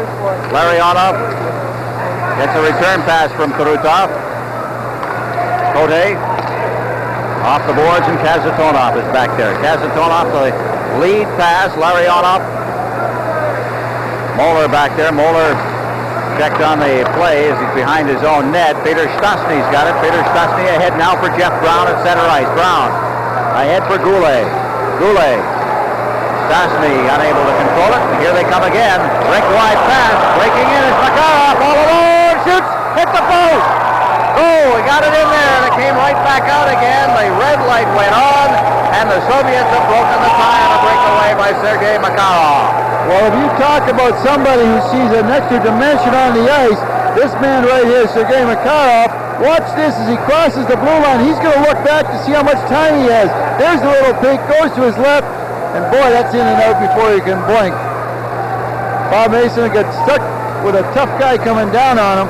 Here it is, he takes a little look back, knows how much time he's got, stays on his forehand and throws it upstairs. A beautiful goal.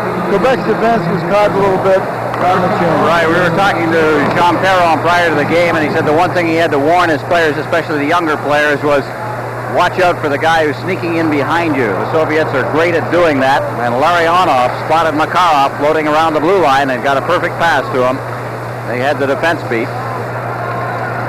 And it's now 5-4 Soviets. On the boards, Duchesne unable to control it. Now it's out at center ice.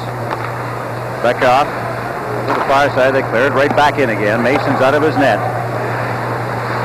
Moeller up along the boards for Duchesne. Duchesne working through center ice now. With Goulet. He's ridden off the play by Konstantinov. And once again, Kamensky. Kamensky flipped up into the crowd, and we'll have a face-off. 5 minutes and 54 seconds gone in the period. 5-4, Soviets lead. This is the NHL Soviet Super Series on CTV. Sergei Makarov, his first goal of the evening, 4:58. Here it is. This is how it happened. The turnover at the blue line by Kasatonov. 4 Quebec guys up. Makarov returned wide. Knew he had all the time in the world.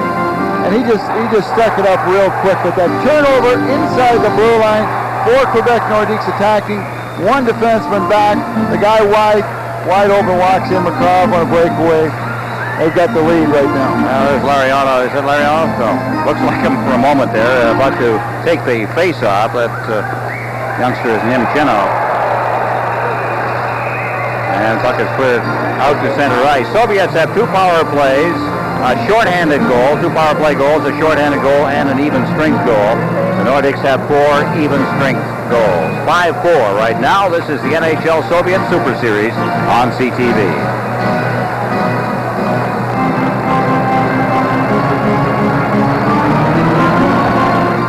Now's the time the Nordics power play needs to get going. Ilya Byakin has been called for tripping at the 6-minute mark.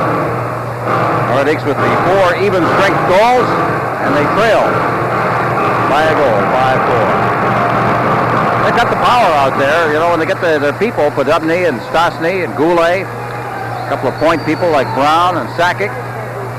They do have some people who can move the puck very well. And this is the one area when they get the healthy people back that makes a big difference because the puck just moves that much smoother when you get guys out there with good hands. Soviets killing off the penalty and doing well so far. This is cleared back in over the line. Omolev is the one doing most of the work there, number 31. Peter Stastny now handing it off out at center ice. Podubny circling through center ice. Podubny along with Sakic over the line, and it's offside as Peter Stastny got in too quickly. As we take a look at young Joe Sakic, the Canadian Junior Player of the Year last year from Burnaby, BC. John Perron really likes Joe Sakic. He likes the way he handles the puck. His sixth sense, as he calls it, for getting in the holes. A lot of people didn't think Joe Sakic was a very good skater, but as far as John Perron is concerned, he gets there at the right time. And that's the sign of a good player. It doesn't matter how you get there, but if you got to get there at the right time, and Joe Sakic does that. Well, there's a phrase, they say, find the open ice. If you're there, when the puck gets there and you're unchecked, you're a very difficult player to deal with. Brown to Sakic. Here he comes now over the line. I think he's a pretty good skater. Yes, over the line, circling in deep. Now tries to get up Podubny. Podubny was knocked to the ice just as the puck came there by Busarov. Actually, he moves pretty well. He had a good stride going there. Had the speed, did the nice move to the outside. Went wide, started looking for somebody coming down the slot, but couldn't get the opening. Goulet trying to feed it through to Stastny. Goes all the way to the goal. That's cleared right back out to center ice by Alexei Gusarov. Now Mason out of the net. Forechecking is Makarov. Mason coolly throws it around the boards. Here comes Sakic now. Throws it out to Peter Stastny, who's forced to deal with it as he had to turn on the play. Sakic gets it again, but then it's checked away from him. Now Goulet will take a try. Goulet behind the net for Peter Stastny. Out near the blue line, and Makarov just deflected it off the boards past Brown and out to center ice. Jeff Brown. Anton Stastny. Anton Stastny takes the shot, and a rising shot is gloved by Milnikov, and he holds on. Well, look at Milnikov catching the puck as it's going for his face, but he had gone down. That's one of the times when you goaltender, especially like Milnikov, they go down. If you've got time to give it a pump, in this case, Anton didn't give it a pump, but Milnikov, look where his legs are when the puck was leaving Anton Stastny's stick. He's one of those guys that if you do get the time, if you can ever give it a pump, get him down and go upstairs on him. But he made a fine catch on that puck, and the Soviet goaltenders aren't really known for having a great glove hand. Well, he's been worked pretty hard in that second period. The Nordics outshot the Army 18-6. That's a pretty good hockey game, and they come out of that period a 4-4 tie and actually outscored 2-1. Tells you a little bit about the kind of game that Milnikov has had so far here tonight. Anton Stastny back out to Marois. His shot is deflected at the blue line by Homotov, who was forechecking. Rink wide on the far side. Moeller behind the net. Gillis. Gillis in the corner. Yarby. Gillis behind the net. They get set now out in front. That's Anton Stastny getting it out. Gillis drops it back for Marois. Marois trying to get a cleaner shot, and it's deflected all the way to center right now. Biakin all alone. Biakin gets set, goes to the backhand, and shot it wide. Behind the net, Marois. Biakin in there as well, but Gillis comes away with it now. Teams are at even strength. Gillis at center ice. He's tied up by Bekov. Bekov turns. Chopped in over the line by Homotov. Finn will go back for it. Finn behind his own net. Sakic comes back to help out. Finn then sends it straight up ice. And for the Nordics is to Shane, clearing it in. Fetisov also in there. It's knocked away and out to center ice. That was Huff who was trying to get set. Soviets right back in. Over the line now. Carrying that puck is Davidoff. Davidoff still with that puck. He's number 11 back behind the net. They go to a backhand shot. There's a save in front of the net as they shovel away at that puck. Chernik was right there. And so was Bob Mason to cover the puck up. 5-4, Soviets lead. This is the NHL Soviet Super Series on CTV. And I look at Bob Mason. If Milnikov was busy in the second period, Bob Mason has definitely been busy in this period. Here's a breakaway by Biakin. Watch him go to his backhand, but it goes off the end and just goes wide of the net. The difference between having Makarov coming, and here's the last play around Bob Mason. This could be the save of the game by Bob Mason getting out with his blocker, especially if it brings Quebec back. If they can tie this game up, I'm going to say that could be the turning point in this period, that save. Face off deep in the Nordic zone. Number 26 for the Soviets is Chernik. Trying to get things lined up here. And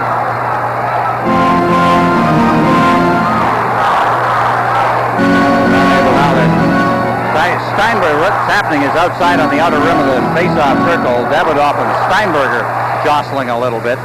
Out from the face-off, Bobby Dulles skates behind his own net, clears it around the boards, and it winds up going past Steinberg and out to center ice.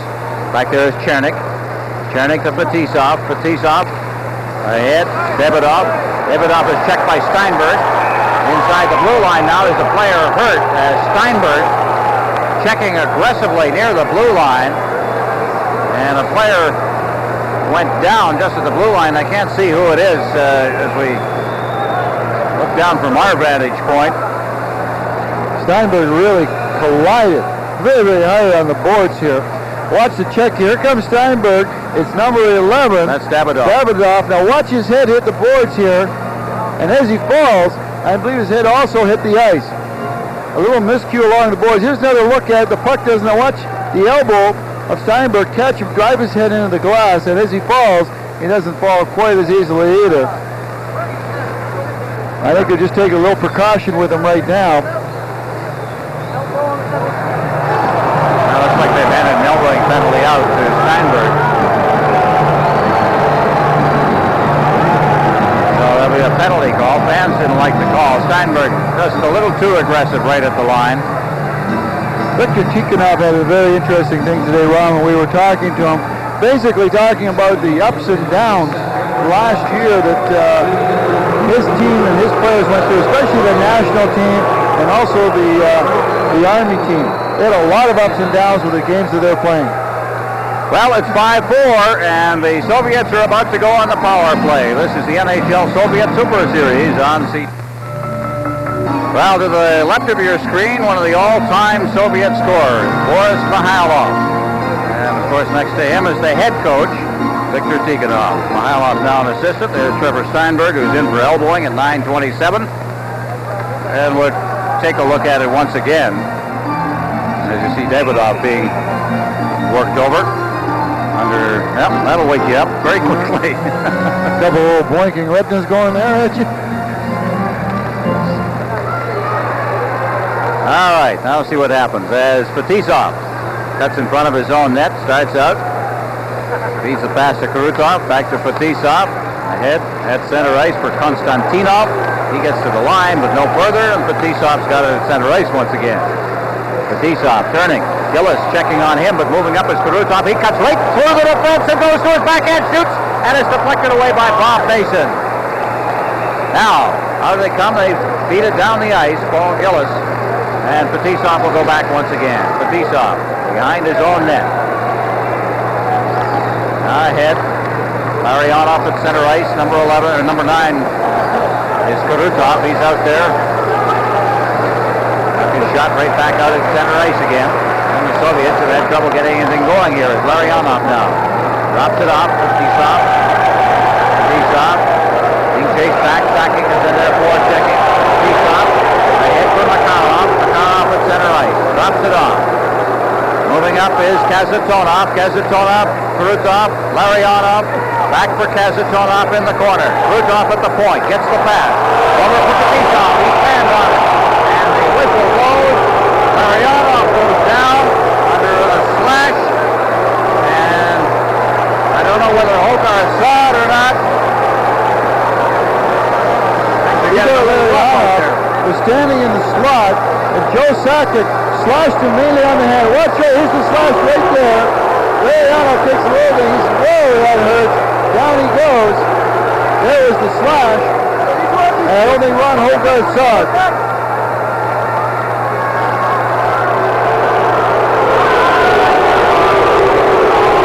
No doubt about it. We have the benefit of the replay. And I think in the case of Ron Hogarth, was probably looking at the puck, probably looking at the front of the net, and this happened out between the hash marks and the top of the circle, and he probably wasn't keying on it. I think the linesman saw it. He's saying something to Joe Sakic, and he's probably saying, Joe, was that really necessary? Well, Larionov in a little bit of pain. 45 seconds left in the penalty to Steinberg. That's Mario Gosselin sitting number 33 at the end of the bench, former Canadian Olympian. Played in the 84 games in Sarajevo. The linesman has come in and said something to Hogarth. Wayne Bonney, he saw it. Of course, linesmen can't call that sort of thing. Sometimes think they should be able to. Out of center ice, it's Gillis again, flipping it in. And back for the Soviets is Homotov.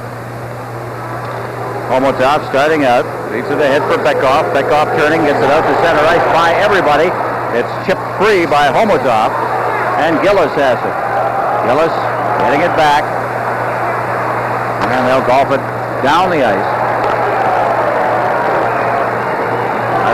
Net now is flipped up along the boards as Milnikov moving in as Gillis. Gillis circling the net. Gillis swinging to the far side. 8 seconds left in the power play, and it's shot out to center ice as the Nordics will kill this one off. Duchesne now. Duchesne circling, and the penalty has expired. Duchesne back near his own line.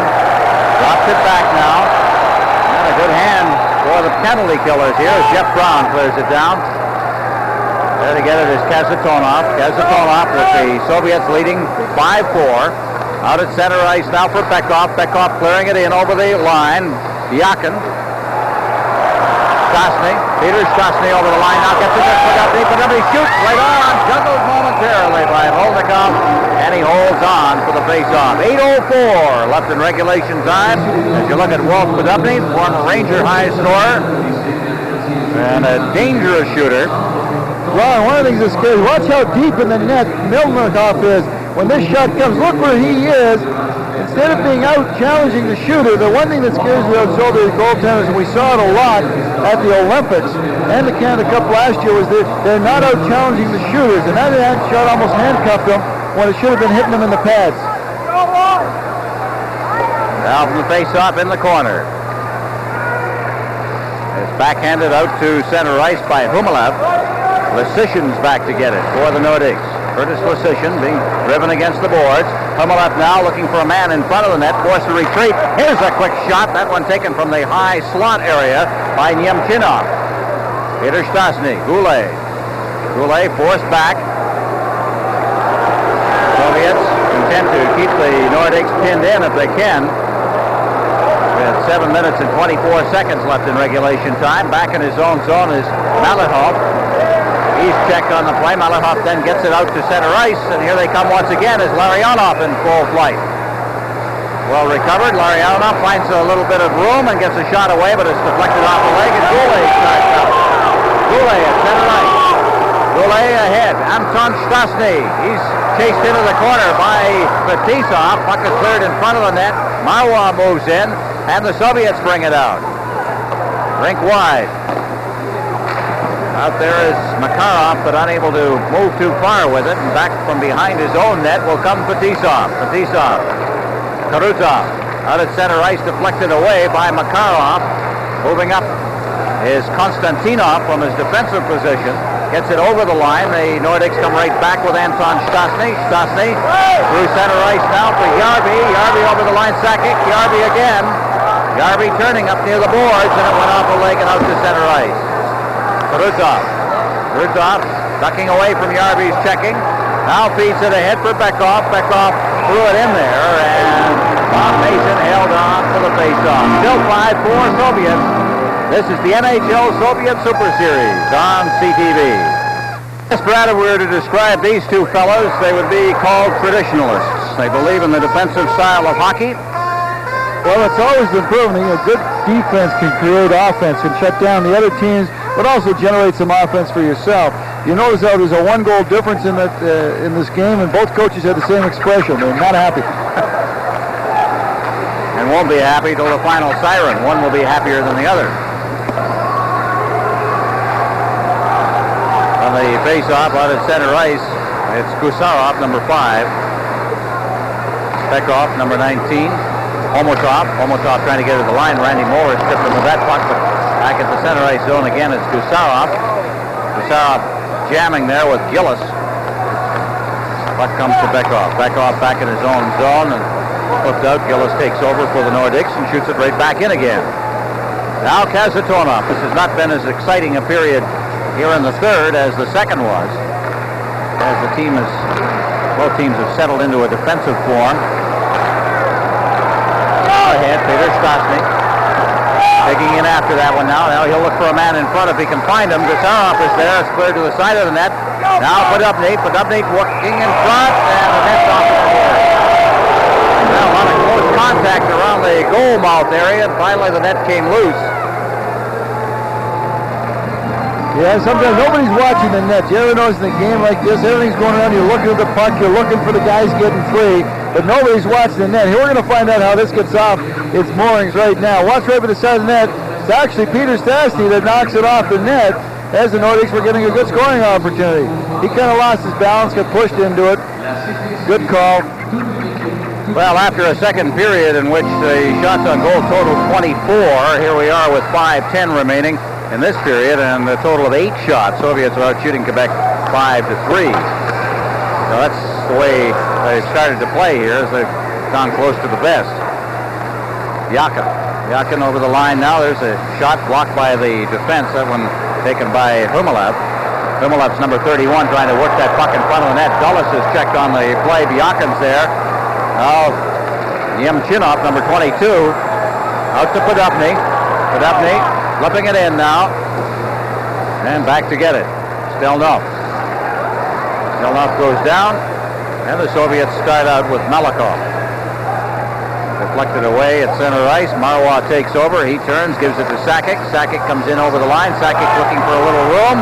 And is checked away from him very easily by Fetisov. But then it's checked away from Fetisov. Sakic had trouble getting set as it got caught up in his skate.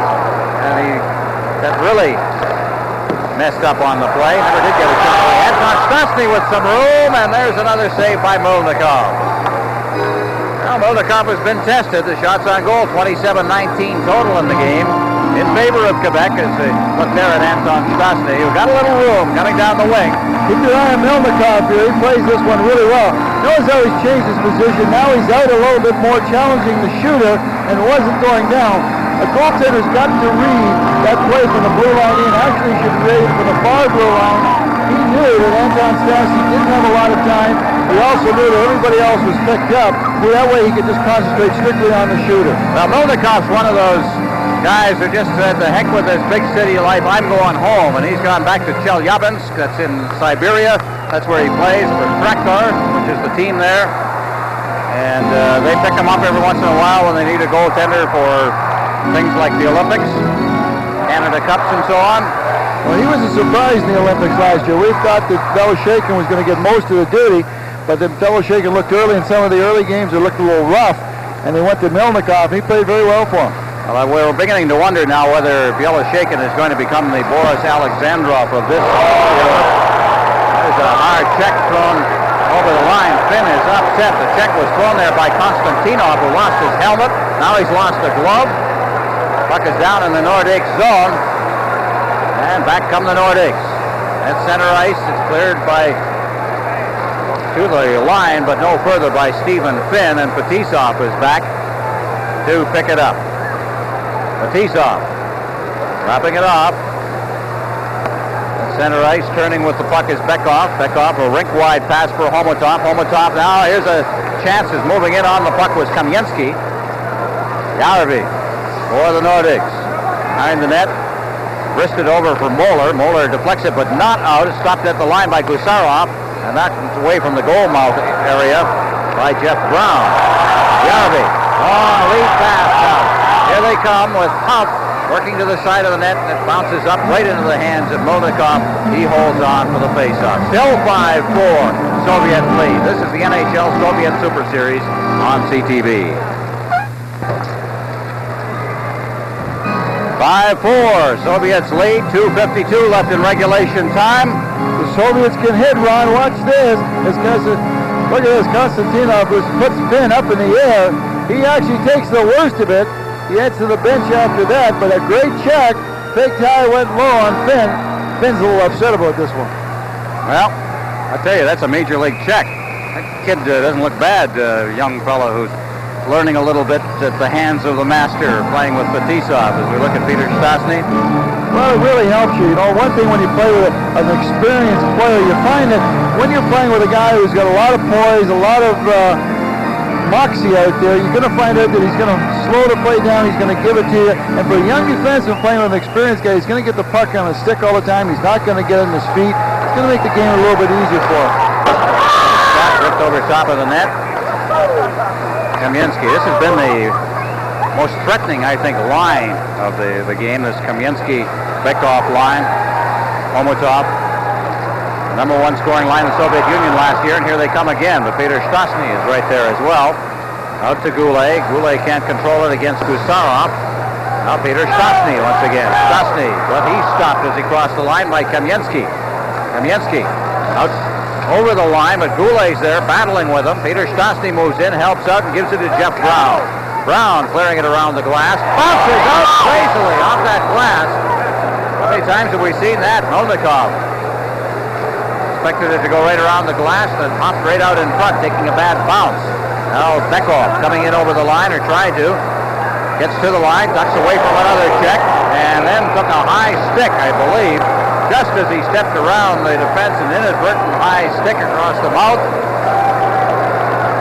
And we're going to get a high sticking penalty called with 1:54 left in regulation time. Well, Bekov did little spins and ducks here. Here he ducks under. But Randy Moeller, he was beaten, and he put the stick up trying to hold him. But Bekov's not a tall guy. He's not very tall at all. And he took that stick on the side of the face. Just to give you an idea, Bekov, he's not, he's one of the smallest Soviet players that I've seen in a long time.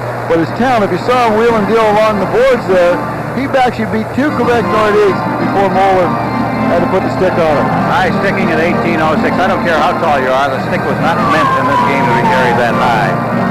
Yeah. I guess if you're 6'6", you got to carry it about a little lower, right?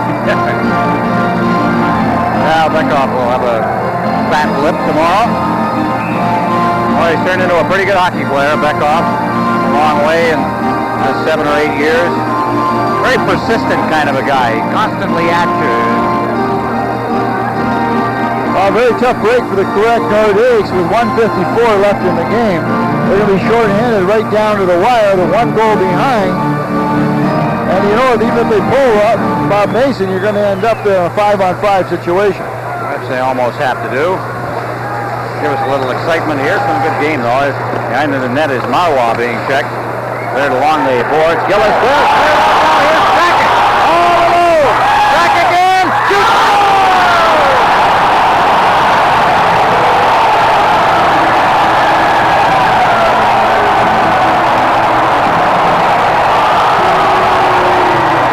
Short-handed goal. And down on the ice is Yemchinov. He was giving chase. And the young fella, many people think maybe the best rookie in the National Hockey League this year. He actually pushed the puck too far ahead of him, catches up, but very, very quick dance. Watch how quickly he pulls that puck around Melnikov and tucks in. Here he's reaching for it. Watch him go to his right. What an awful collision with the goalpost. Oh. Sometimes you got to do things in this game you don't want to do.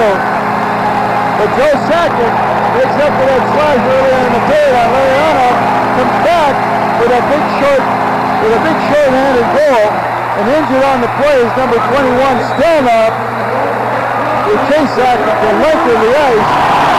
There's the guy for Sackett, but hit the post. Well, there's young Joe Sackett, who was hurt and missed a fair amount of playing time. He's already recorded 2 hat tricks in his first year in the NHL against the Islanders and the Canadiens.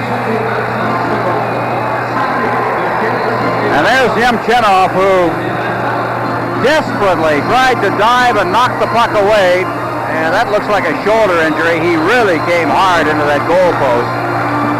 Well, I'll tell you what, the one thing that John Perron has said before the game that he wanted his players, the other problem was that he couldn't play within the clock. You tell me how, with the Soviets that have a one-goal lead, they know they can't get caught, and they get caught for a breakaway and a shorthanded goal. It can happen to Quebec Nordiques. It can happen to the Central Army. Well, Sakic from Gillis and Mario Marois. And overtime looms here as Fetisov comes to center ice. He's forced back. Kazatonov. Karutov. The Soviets with their big line out there, now getting it to Kazatonov, who's now working with Fetisov. One of the rare occasions. Puck is in deep. Along the boards. They clear it right on the stick. Stephen Finn, and he clears it down the ice. 51 seconds left in regulation time. Fetisov ahead for Makarov. Makarov hits the line. Makarov trying to split the defense. Now gets it back to Kazatonov. He has a big shot, but he gives it to Fetisov. Fetisov circling. Kazatonov. Kazatonov trying to flip it through. That was intended for Lariano. It's cleared down the ice. 30 seconds left in regulation time. 5-5 tie here at the Colisée. Out they come once again as Kazatonov brings it in for Karutov. Karutov to Makarov. Makarov out to the blue line. Fetisov. Now Kazatonov. Fetisov shot deflects just wide. 10 seconds left. Makarov. Fetisov over for Kazatonov. Kazatonov. Now it's Makarov, and he couldn't get the shot away as Brown dove in front of it. And we'll have overtime. What an inspiration that goal by Joe Sakic was. The Nordiques completely shut down the power play of the Central Army. What an inspiration that goal was. Well, Melnikov over near his bench. He's played a very, very strong game tonight. I know he's going to feel bad because they scored on that breakaway at the end. And there's the guy that's the hero right now. Joe Sakic, who tied the game up. One thing that you have to realize, here's a kid who's just out of junior hockey, gets a breakaway at a key moment of the game he didn't miss, and that tells you something about Sakic. Oh yeah, he went in. And the reason that you can tell a guy who's got some great hands is he was at full stride or full speed. Here he goes. Now watch, he gets it too far ahead of him. He's chasing this puck down. Now watch how quickly he brings his hand to his right and just slides it on the ice. Melnikov boats down off into the post. But at full speed, you take the puck from your left to your right and just beat the goaltender that quick. Superb. Here's the breakaway earlier, the one that went ahead by Makarov as he goes upstairs with this shot. And Joe Sakic and Makarov kind of look a little bit identical here, didn't they? Now there's Karutov sitting at the bench. Well, this is the opening game, and look at the stars. There you see Kazatonov. We were talking, remember before the game we were talking to John Perron, and one thing he said, if I had to, I'm glad we're playing them first. Hopefully they're not going to have the real legs because they had them long played over. You see the teams that have done well against the Soviets have either played the first game against them or the last game against them. And John Perron, this has been a very physical, hard-fought game. Well, we don't stop here, of course. We're going to be bringing you 6 games of the Super Series 1988-89, and our next one, the whole crew's on a plane first thing tomorrow morning. We'll be in Calgary at the Saddle Dome tomorrow night to bring you the Calgary Flames and Dinamo Riga, one of the surprise teams of the Soviet playoffs last year. They went into the Soviet final against Central Army, won the first game of the final before losing 3 straight. A young team and a very physical team, we're told, by the head coach of Central Army, Viktor Tikhonov. So they'll be playing the Calgary Flames tomorrow night at the Olympic Saddle Dome, and we'll be there. And then the next night, we're in Edmonton again for Dinamo Riga, followed by Los Angeles. And then we'll come back here to the Prince of Wales division for games in New Jersey and Mario Lemieux and the Pittsburgh Penguins. So we're busy over the next 10 days. Viktor Tikhonov wonder how he feels. First game, got off a plane 48 hours ago, a 9-hour time difference between here and Moscow. But his team's been skating. I don't think either coach anticipated that the first game would be of this intensity and physical abuse. I mean, these guys have really been punishing each other. It only took them one period to getting a real great dislike for one another. 7 seconds remaining in the power play advantage. Moeller still in the penalty box. Now down to 2 seconds, and now we're at even strength. So, 5-minute overtime. Deep in his own zone, that's Fetisov. Behind his own net, forechecking is Gillis. Backs off as Fetisov comes out. Ahead. At center ice, that's Biakin. Unable to get loose. Cleared off the boards, and Gillis has got it at center ice. Gillis backhanding it in. Fetisov. Behind his own net. Trying to fight off the checking. Gets a good pass away, but it's off the stick there of Biakin. And Fetisov, a bouncing puck rolls right into the goal mouth and between the legs of Melnikov. The wires got crossed in there. Melnikov and Fetisov on a flip shot, and they are always, always dangerous. Melnikov says, look, I had it. What are you doing? Okay, a little center field collision. They just picked up baseball in the Soviet Union, and already they're making mistakes. You know that?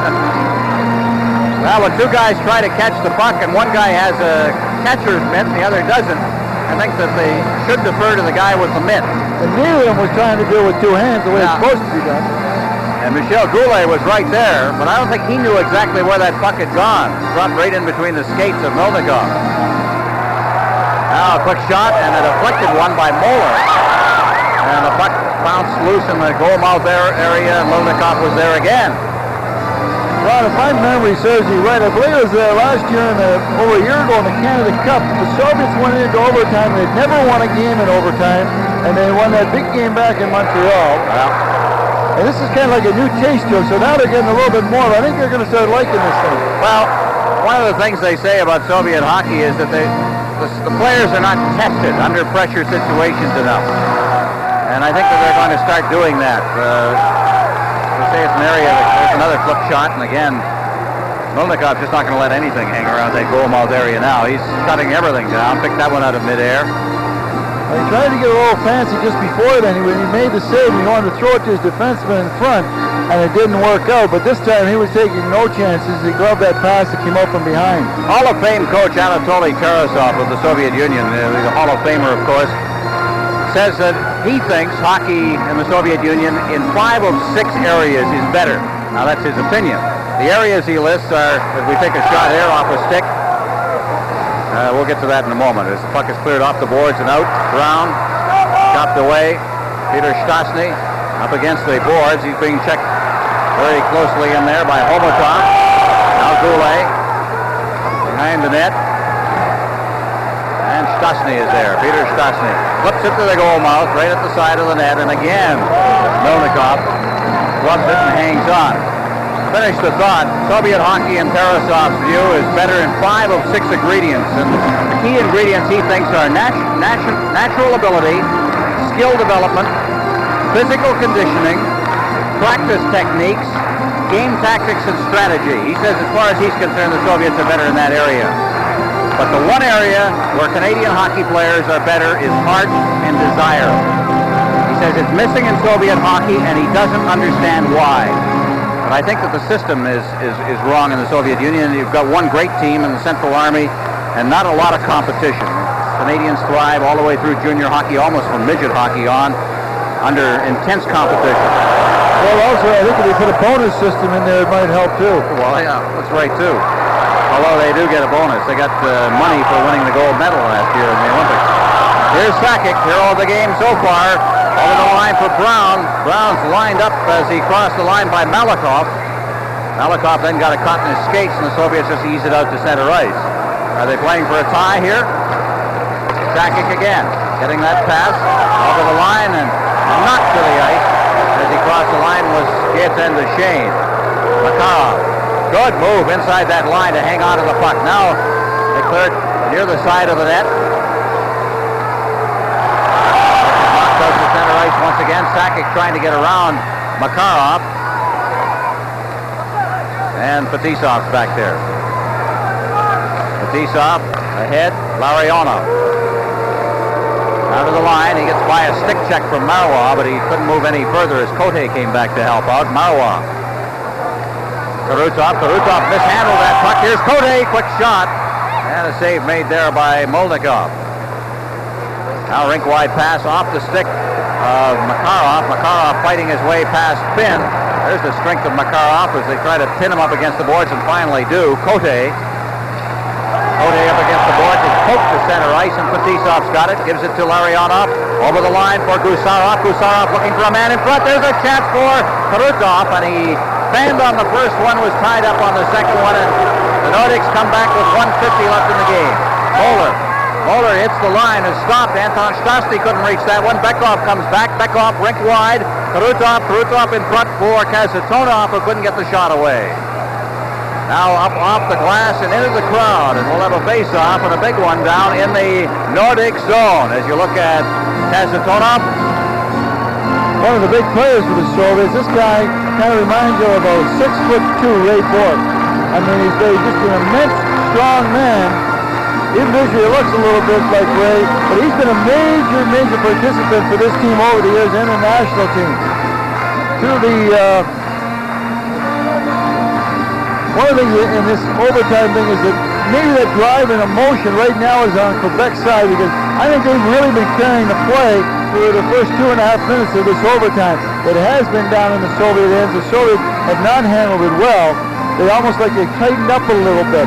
But once they cross that blue line out of the center ice, they seem to get a flow going again. They seem to get their stride. But from the blue line in, they really do have a little trouble in this overtime period.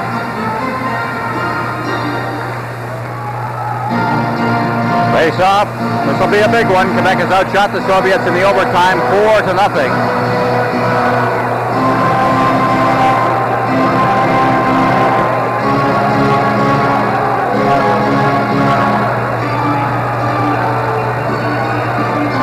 Bekov to take the draw against Paul Gillis, and the draw is won for Dubny.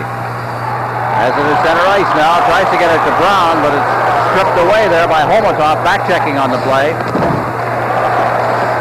Gusarov out there at center ice, and the puck comes free at the Nordic line. Now here's Stastny, cutting through the bench, deep there, right on, rebound! And Podubny's there, now Stastny once again. Behind the net now, Podubny battling his way. Boy, Stastny has really been a going concern in this. And as the puck is pinned against the boards with 58 seconds remaining, we'll have a face-off this time down in the Soviet end. What a chance for Peter Stastny. This guy is such a class player, such a big, strong guy. Breaks through, a great save by Melnikov. The rebound here, as Podubny tries to get to it, but can't get his stick on it. But Peter Stastny, just 2 strides, broke through the net, takes a high stick there by the side of the net. But what a game he's had today. 2 goals he's set up in front of the net when he's really out-muscled the 2 Soviet defenders in each case and gets the puck off to somebody else. I'd like to see that replay again. Did Stastny take that shot off his back foot? Looked like he was... Oh, yeah. Sometimes you have to do that. A lot of people, you start teaching kids to step into the puck from your back foot to your front foot. But once you get, the reason for that is that the kids don't have strong wrists. And once you get to the National Hockey League or the professional level, you're going to be able to shoot it off with either foot at any time. And when Stastny broke through there, he knew if he had waited to catch up to the puck, he had the bad angle. So he had to get rid of it, and he was on that leg, and that's when he pulled the trigger. All right, we've got a face-off in the Soviet end, and we've had a timeout call by the Nordics. So now we're going to get a fair amount of gamesmanship going on here. Tikhonov, of course, lecturing his group with 58 seconds remaining. And Jean Perron.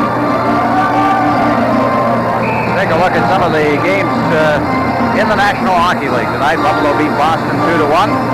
They made a trade today. Pittsburgh over Hartford. Mario Lemieux with at least 2 points in that one. The Islanders beat Toronto 4-3. Second period in Chicago. St. Louis leading 3-1. Calgary leading Vancouver 2-1 in the second period. We'll see Calgary tomorrow night.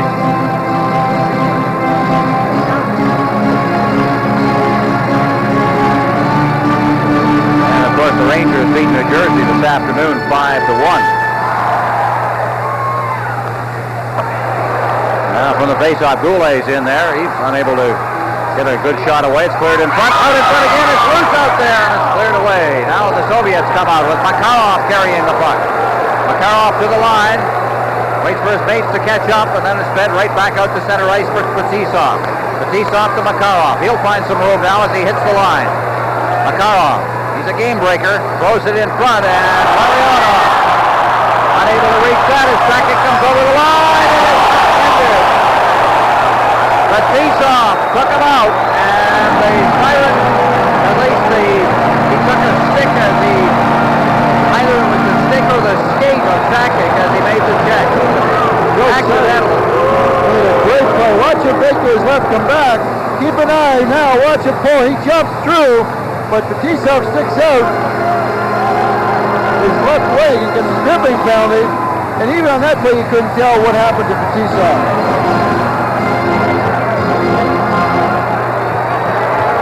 Well, this has just been a great game so far. Right down to the wire with 23 seconds to go. You end up with the Nordique. Sakic drawing a penalty. The faceoff is in. The Central Army's in. And you still got time to take a good shot at it. 23 seconds left. Fetisov is saying, what the heck is going on? I got whacked and I wind up with a penalty. We can see that one again. Just catch the trip on this one. That's what they've called as a tripping penalty. Sakic went outside on Fetisov. Did he reach out enough to trip him, or did he in fact step into him? Well, he threw his left leg out as Sakic comes out. Watch him come down. Even if Sakic gets by, he's still got enough room to get control before he gets to the net. Here comes the leg. The stick came up, it clipped him in the forehead. But see, definitely Fetisov threw the leg out. Yeah. So the tripping is there, and 23 seconds left. Fetisov with a bloody nose through all of that. Heads for the penalty box. 5-5 tie. We're in overtime with 23 seconds left. And a face-off to come deep in the Soviet zone. And we'll find out who Jean Perron thinks his best face-off man is right here. Peter Stastny. Is there any doubt? Well, not tonight. I guess during the season there could be some doubts, but I'll tell you what, Stastny has played a tremendous game. You know, he's got all the firepower up front, and then Perron's putting Sakic back on the point. He's giving him more experience. He's got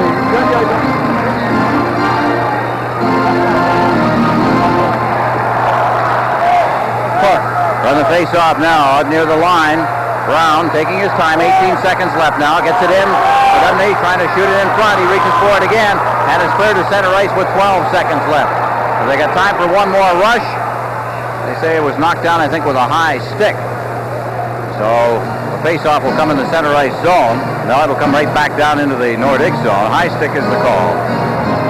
So 10 seconds left in the face-off in the Nordic zone. Now the Soviets, whether they're a man short or not, I'd haul the goaltender out. But then again, I don't get paid to win and lose games. Yeah, I agree. I do it too. I mean, this game's not going to count in the standings, right? You're not sure how Beaver Lumber and Canadian Tire did tonight, so. All right. Soviets have got Bekov to take the draw. Omotov is lined up out in front, and that big shot of Kazatonov out near the blue line.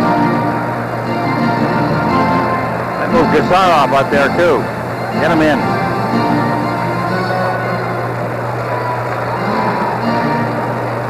Bekov's had a good game. On the face-off, Bekov tried to kick it loose. They didn't do it fairly, so they'll try again. Ticked a second or two off. 8 seconds now remaining. Michel Goulet on the far side was doing circles. He's trying to pick up some speed. He took one, came up one time, they hadn't dropped the puck yet. He went back, came up another time, they hadn't dropped the puck. On the third time, he jumped again. Gillis trying to win the draw, and they get it out there. Stastny ahead for Goulet, who couldn't knock it down. 3 seconds, 2 seconds, and that's going to be the hockey game. Brad, all in all, I think a legitimate result of this game. A 5-5 tie. Both teams put on a pretty good show. I think it was an entertaining game, both for the family, for all the people that were here, the fans and everything. But a great game for the Nordiques who are trying to regroup. Final score, the Nordics 5, the Central Army of Moscow 5. This is the NHL Soviet Super Series on CTV. Tonight's Molson players of the game, one from each team. Igor Larionov from the Central Army team from Moscow. Peter Stastny, the veteran, a couple of centers who plays for the QuebeckNordick. Ironic that the Soviets dominated on special teams, scoring twice with the power play, once shorthanded, but it was Quebec with a shorthanded goal with just 2 minutes to play, coming from behind to tie this game at 5 apiece. I'd like to tell you a little bit about the hockey team we will see tomorrow night. The Calgary Flames you already know about. They have the best winning percentage in the National Hockey League. They are big, they are fast, they can score. This is an excellent hockey team. They play Dinamo Riga. Now, this is a team that we have not seen before in North America. 10th in league play last year, but a colossus in the playoffs, went to the final, and on the basis of that, they have earned their trip to North America. We are told they play a much more North American style of hockey in the Soviet Elite League than perhaps any other team. Not as talented as many, but with a lot of character. Also ironic that we saw the best and the worst of the National Hockey League in tonight's third period. Rookie Joe Sakic, maybe the Rookie of the Year. A terrific play, lots of talent, lots of heart, scores shorthanded, but also takes the two-hander to Larionov up. That's the kind of work that has kept Brian O'Neill very busy. Entertaining, fast game tonight. Hope you enjoyed it. Tomorrow night we look forward to another one. Thanks for watching. Final score, once again, is 5-5.